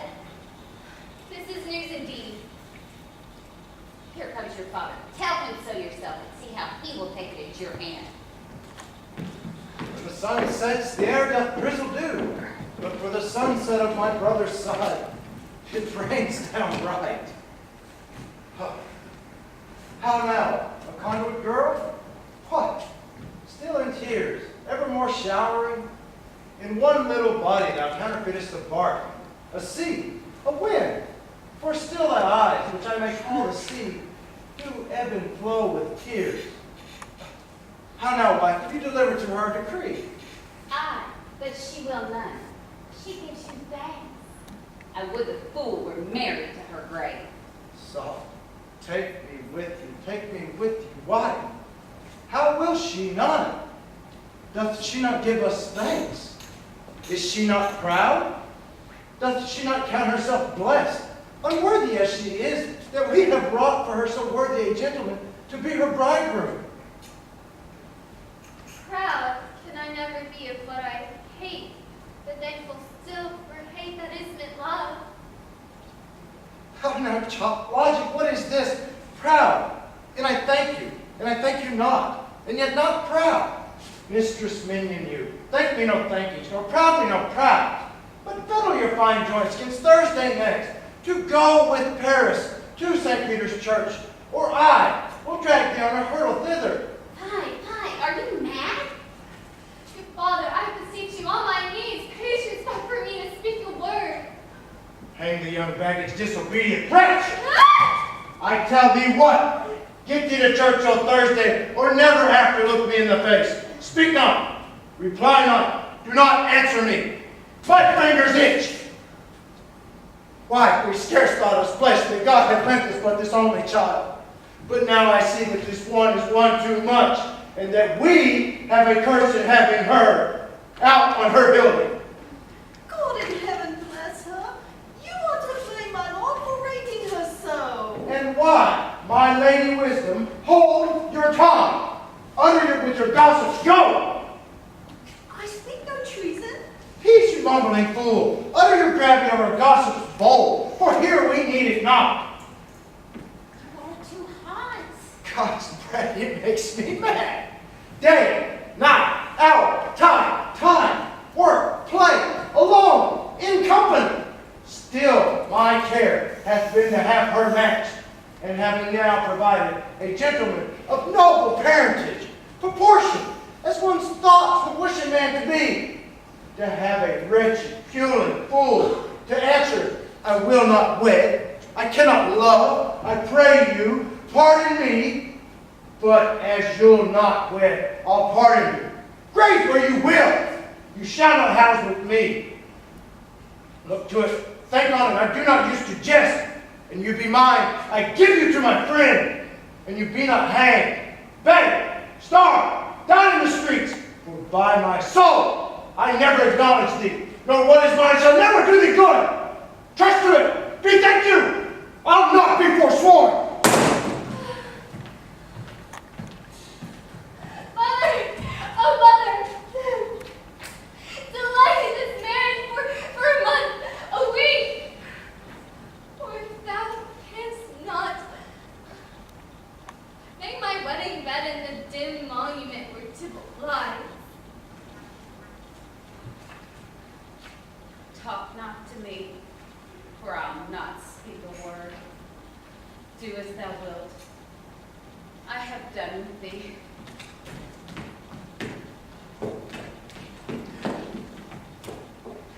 Oh God, nurse, what have I done?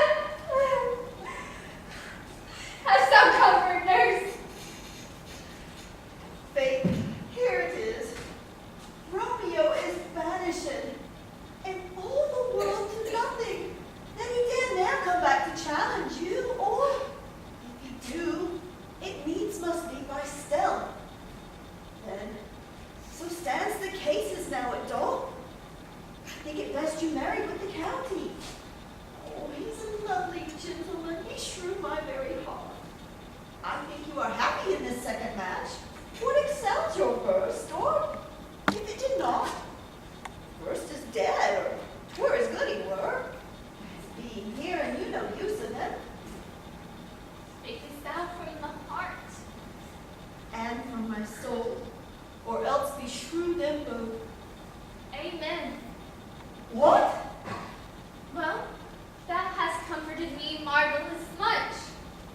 Go in and tell my lady mother that I have gone to Friar Lawrence's cell to seek confession and to be absolved. I'll to his chamber. Mary, I will, and this is wisely done.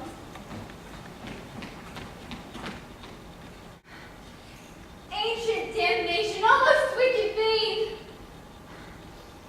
Thou and my bosom henceforth shalt be twain. I'll to Friar Lawrence's cell to seek remedy. If all else fails, I have power to die. On Thursday, sir? Time is very short. My father Capulet will have it so, and I am nothing slow to slack his haste. You say you do not know the lady's mind. Uneven is the course, I like it not. And moderately she weeps for Tybalt's death, and therefore I had little talks of love, for Venus smiles not in a house of tears. Now, sir, her father counts it dangerous that she doth give her sorrow so much sway, and in his wisdom hastes her marriage to stop the inundation of her tears, which, too much minded by herself alone, may be put from her by society. Now do you know the reason of this haste? I know not why it would be slowed. Ah, here comes the lady towards my cell. Happily met, my lady and my wife. That may be when I may be a wife. That may be or must be on Thursday next. What must be shall be. That's a certain test. Come ye to make confession to this father? To answer that, I will confess to you. Do not deny to him that you love me. I will confess to you that I love him. So will ye, I am sure, that you love me. That said would be of more price said behind your back than to your face. Holy Father, are you at leisure now, or shall I come back at evening mass? My leisure serves me a pensive daughter now. My lord, we must entreat the time alone. God's shield should I disturb devotion. Juliet, on Thursday early will I rally thee. Till then, adieu, and keep this holy case.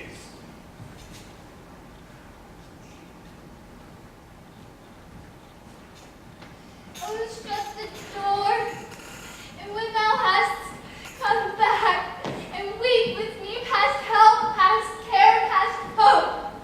Oh, Juliet, I already know thy grief. It strains me beyond the compass of my wit. I hear, and may nothing prorogue it, that on Thursday next thou must be married to this county. Do not speak, friar. Thou canst give no help. This night will help presently. God joins my hand and Romeo's. Thou art sealed. And if my heart turns to another, it shall be treacherous for both. This shall slay them both. Be not so long to speak, friar, for I long to die. Speak not unless thou speakest of remedy. Hold, Donna, I do spy behind a pope which craves as desperate an execution. If rather than to marry come to Paris, thou hast the strength of will to slay thyself, then it is likely thou wilt undertake something like death to chide away this shame. For that copest with death himself to escape from it, and, if thou darest, I'll give thee remedy. I'd rather leave than marry Paris on any of the battlements of any tower, and live an unstained life to my dear love. Hold then, be merry, go home, and give consent to marry Paris. Wednesday's tomorrow. Tomorrow night wilt thou lie alone, let not thy nest lie with thee in thy chamber. Take thou this vial, then being in bed, and this distilled liquor drink thou off, when presently through your veins shall run a cold and drowsy humor. No pulse will keep his native progress, but cease. No warmth and no breath will testify that thou livest. It is in this borrowed likeness of shrunk death thou wilt continue for 42 hours, and then awake as from a pleasant sleep. Now, when the bridegroom comes to rouse you in the morning, there art thou dead.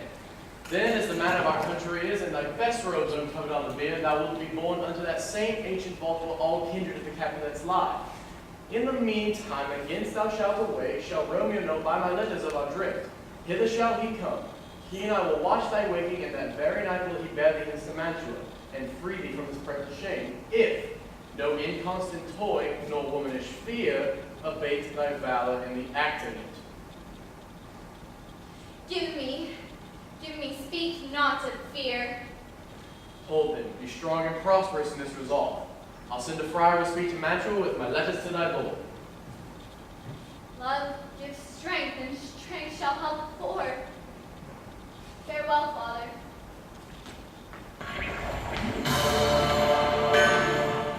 What? Is my daughter gone to Friar Lawrence? I, forsooth. Well, he may chance to do some good on her. A peevish, self-willed harlotry 'tis. See where she comes from trip with merry love. And why? Why headstrong? Where have you been gadding? At Friar Lawrence's cell, where I have learned of my disobedient opposition.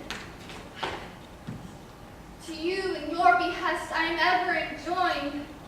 Pardon me. I am ever ruled by you. Go, send for the county. Go and tell him of this. I will have this knot knit up tomorrow morning. I met with the Lord at Friar Lawrence's cell and gave him what love I have become, the never overstepping the bounds of modesty. Why, this is well. I am glad of it.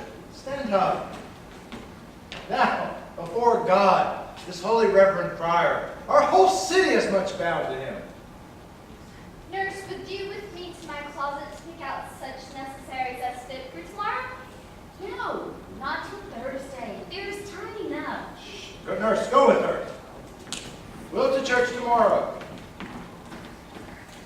We shall be short in provisions. 'Tis now near night. Tush, I will stir about, and all things shall be well. I warrant thee, wife. Go thou to Juliet, help to deck up her. I'll not to bed tonight. Let me alone. I'll play the housewife but for this once. Well, what ho! They are all for it. Well, I will walk myself to county prayers to prepare him up against tomorrow.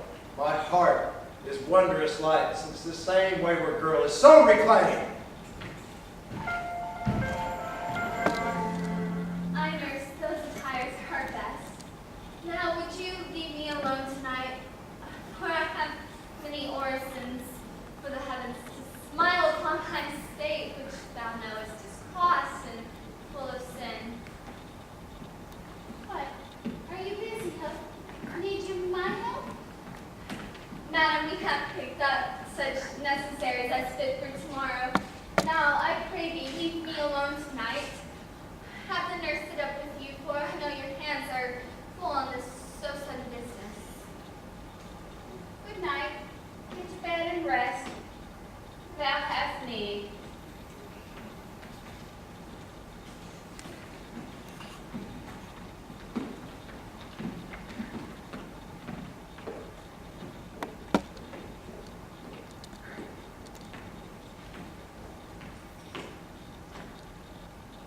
Farewell. God knows when we shall meet again. I have a faint cold fear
200 years. All my kinsman's bones are packed and bloody. Dimpled legs festering in his shroud. Or in a mad rage, playing with my kinsman's bones. And as they close, dash out my desperate brains.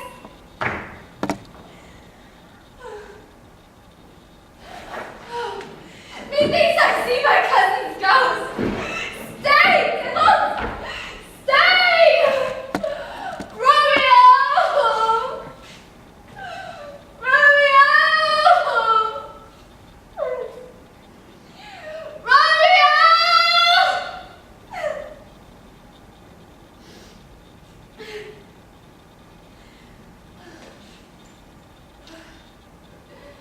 This I do drink to me.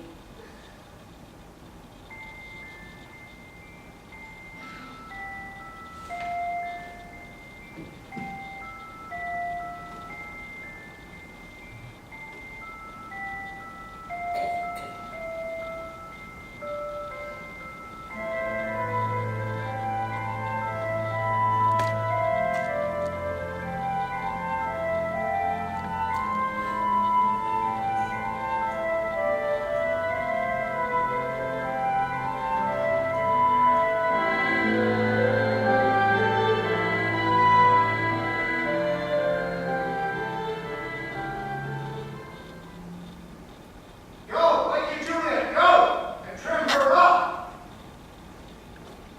Mistress! Oh, mistress! Juliet! As I warned her, she... Madame! My lady! You slug of bed! My love, I say! Sweetheart! Madam! Why, bride! What? Not a word? You take your pennyworth now? Sleep for a week. For the next night I want the County Paris has set up his rest that you shall rest but little. God forgive me. Mary and England, how sound is she asleep? I must needs wake her. Madam! Madam! Madam! What? Dress? And then your clothes? And down again? I must needs wake you. Lady? Lady? Lady! Alas! Alas! Help! Help! My lady is dead! What noise is here? Oh, lamentable day! What is the matter? Look! Oh, heavy day!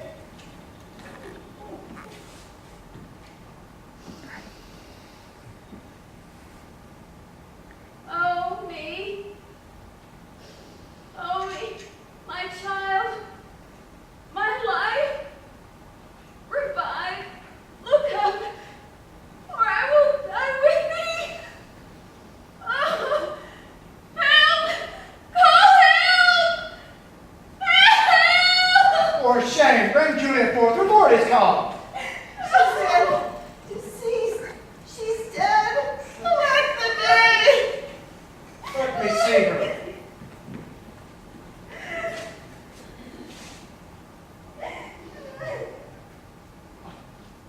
Out, alas! Oh. Death lies upon her like an untimely frost upon the sweetest flower of all the field. Death that had taken her hints to make me well, it ties up my tongue and will not let me speak. Come, is the bride ready to go to church? Oh, ready to go, but never to return.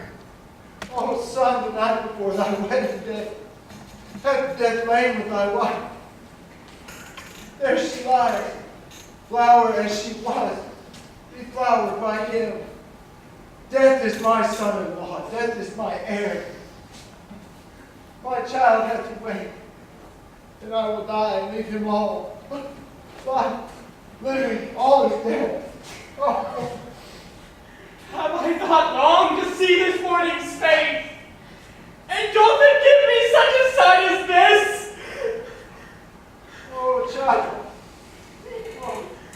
God, my soul and not my child.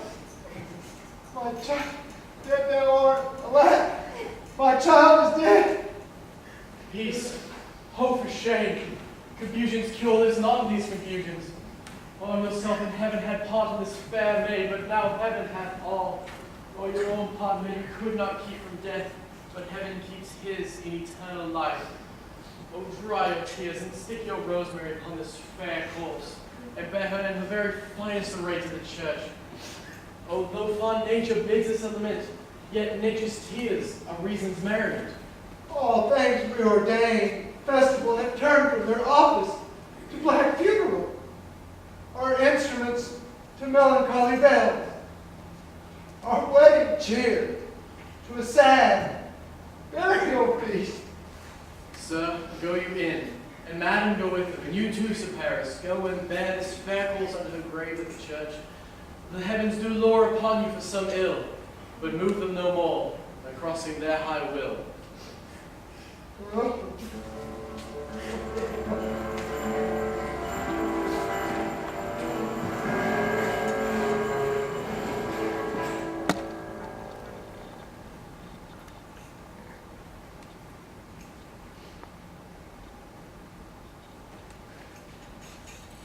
I may trust the flattering truth of sleep.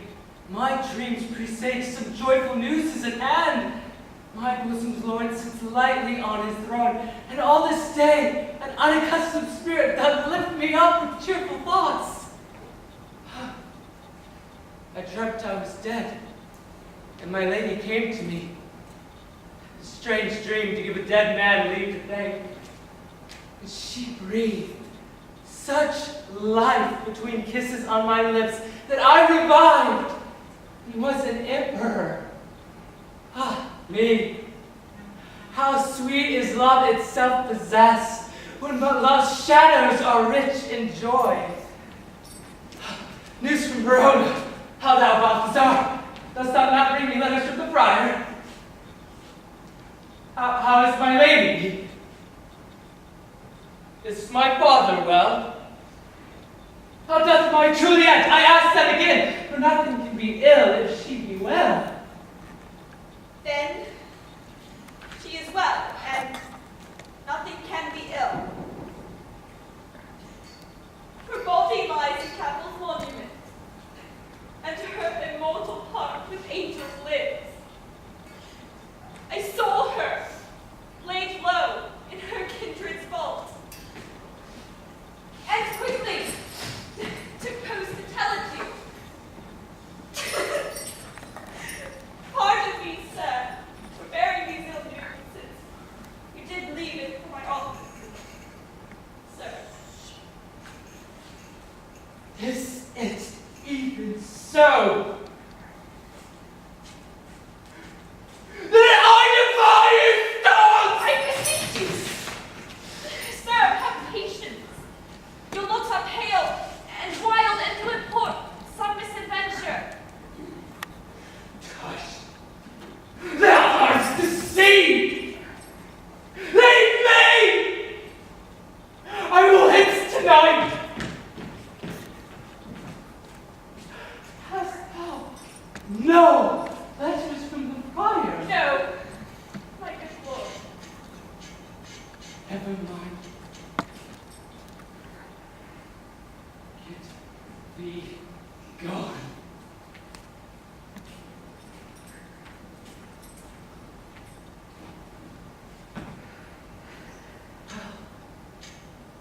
Juliet, I shall sleep with thee tonight. Let's see the means. Mischief! Thou unswift into the minds of desperate men. I do recall an apothecary. Hereabouts he dwell, which late I noted. If a man did need a poison now, whose sale is present death in Mantua, here is a captive wretch would sell it him. What ho! Apothecary! Who Come hither, man. I see that thou art poor. Here are 40 ducats. Give me a dram of poison. Such soon-speaking gear would disperse itself through all the lanes, that the library taker may fall dead, that the trunk would disperse all life as violently as hasty powder doth hurry from the fatal cannon's wound. Such mortal drugs I have, but Mantua's law is dead to me, heeded other. Art thou not fair, and full of wretchedness, and fierce to die? Poverty is in thine eyes. Need and oppression is in thine cheeks. Contempt and beggary hangeth on thy back. The world is not thy friend, nor is the world's laws. The world's laws afford no law to make thee rich. Therefore, be not poor. Take this and break it. Poverty, but not my will consents. I hate thy poverty and not thy will. Take this with any liquid thing you will, and drink it off. And if you had the strength of 20 men, it would dispatch you straight.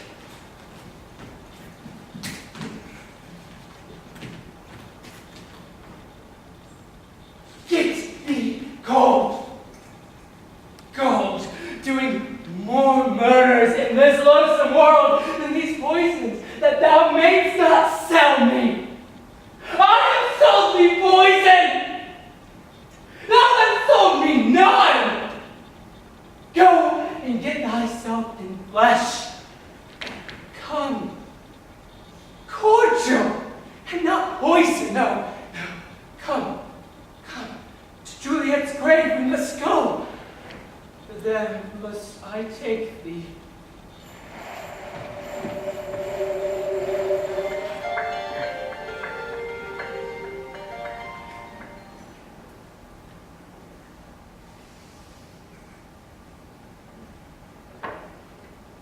Holy Franciscan Friar, Brother Ho! This same would be the voice of Fry Joanne. Welcome from Mantua. What say Romeo? Or if his mind be writ, give me his letter. Here in the city visiting the sick, the searchers of the town suspected that we were in a house where the infectious pestilence had reigned, sealed up the doors and would not let us forth, so that my speech to Mantua there was stayed. Who bare my letter then to Romeo? I could not send it. Here it is again. Nor get a messenger to bring it thee, so fearful were they of infection. Oh, unhappy fortune. Well, that letter was not nice, but full of charge of great import, and the neglecting it may do some great danger. Fry Joanne, go hence, get an iron crow, and bring it to myself. Henceforth. Brother, I'll go and bring it thee. Oh, now must I to the monument alone. In 3 hours' time will the fair Juliet awake. Oh, she will assure me that Romeo hath not known these accidents, but I'll write it into Mantua, and keep it myself till Romeo can come retrieve me, yes. Oh, whole living corpse, enclosed in a dead man's tomb!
bed with tears to still my moans.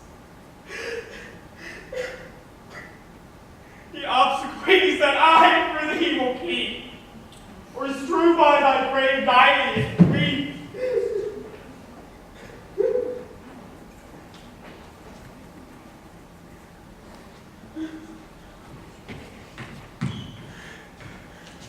This is that banished haughty Montague that murdered my love's cousin, which with grief it is supposed the fair creature died. Here to do some villainous scheme to the dead bodies? No, I will apprehend him. Stop! Thy unhallowed toil, vile Montague! Can vengeance be pursued further than death? Condemned villain, I do apprehend thee. Obey and go with me, for thou must die. Indeed I shall. Hither did I come. Good, gentle youth, tempt not a desperate man. Fly from here, leave me. Think upon these things gone. Let them affright thee. I beseech thee, youth, lay not another sin upon my head by urging me to fury. May God, I say! By heaven, I love thee more than I love myself, for I come armed against myself. Stay not, be gone, live, and henceforth say that a madman's mercy bade thee run away.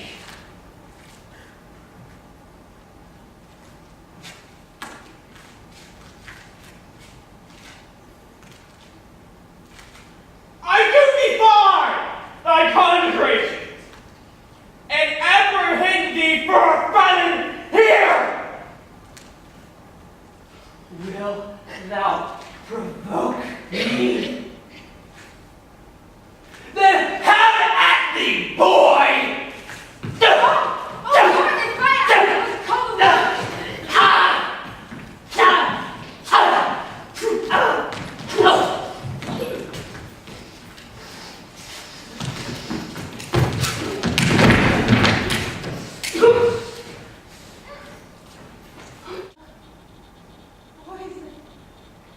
And left no friendly drop for me to drink. Perchance there is still some on thy lips.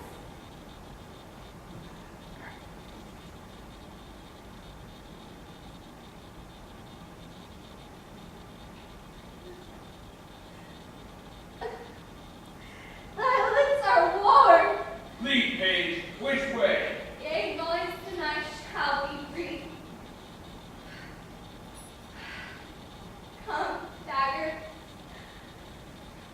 Oh, happy dagger. Let me be thy sheep.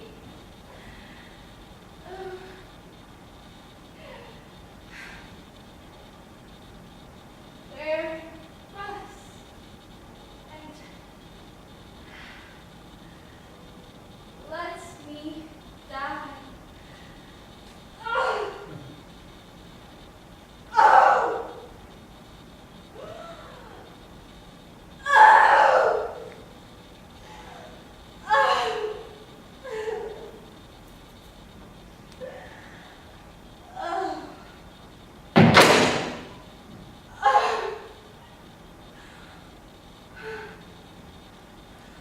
Oh!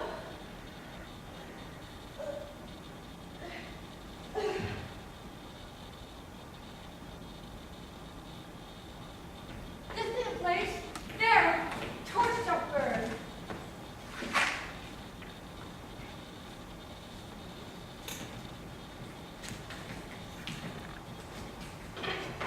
Ground is bloody.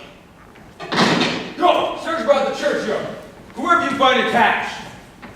Oh, pitiful sight. Here lies the Count of Paris, slain.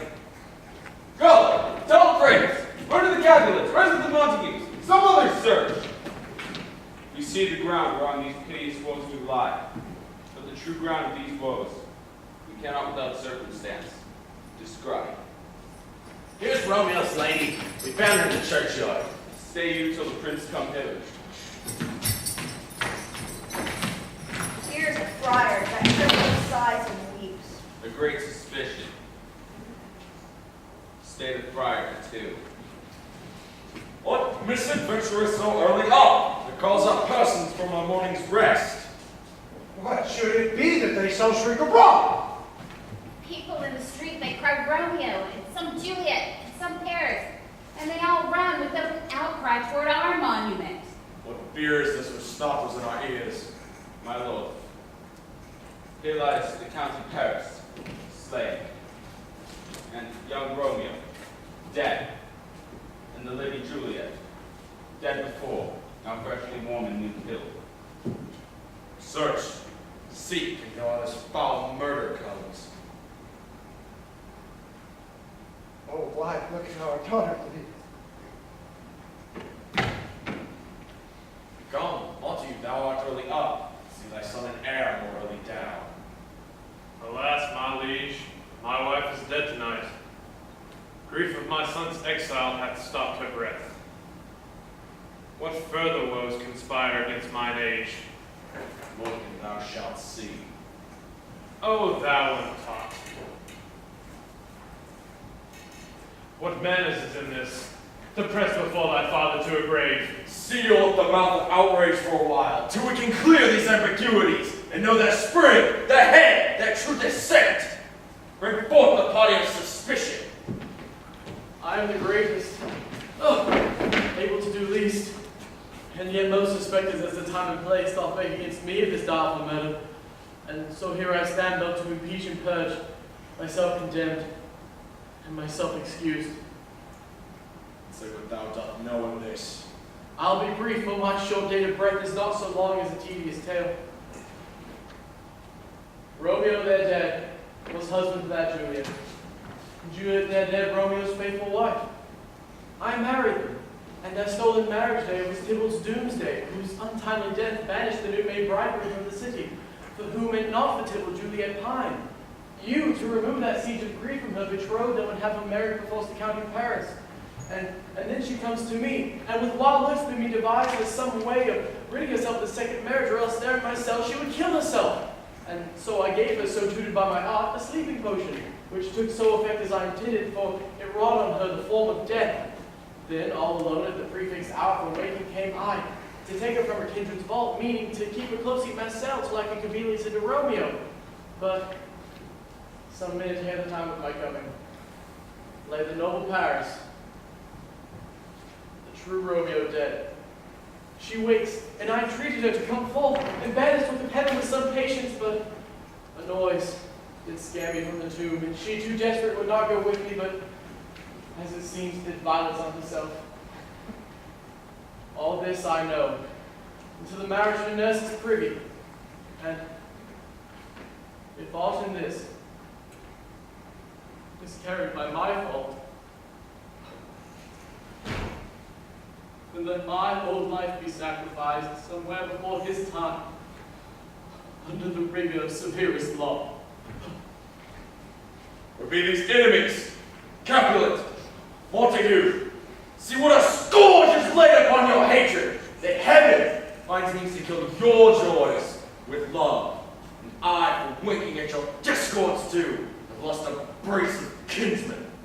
All are punished.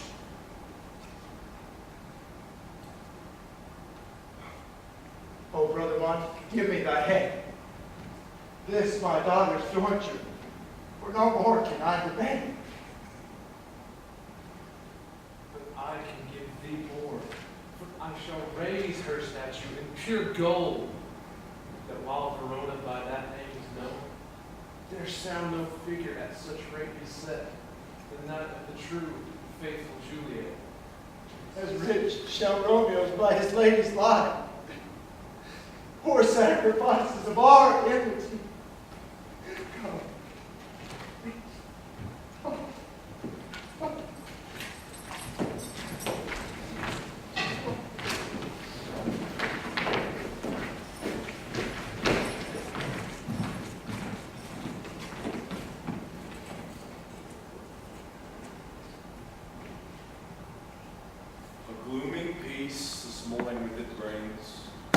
Some sorrow will not show his head.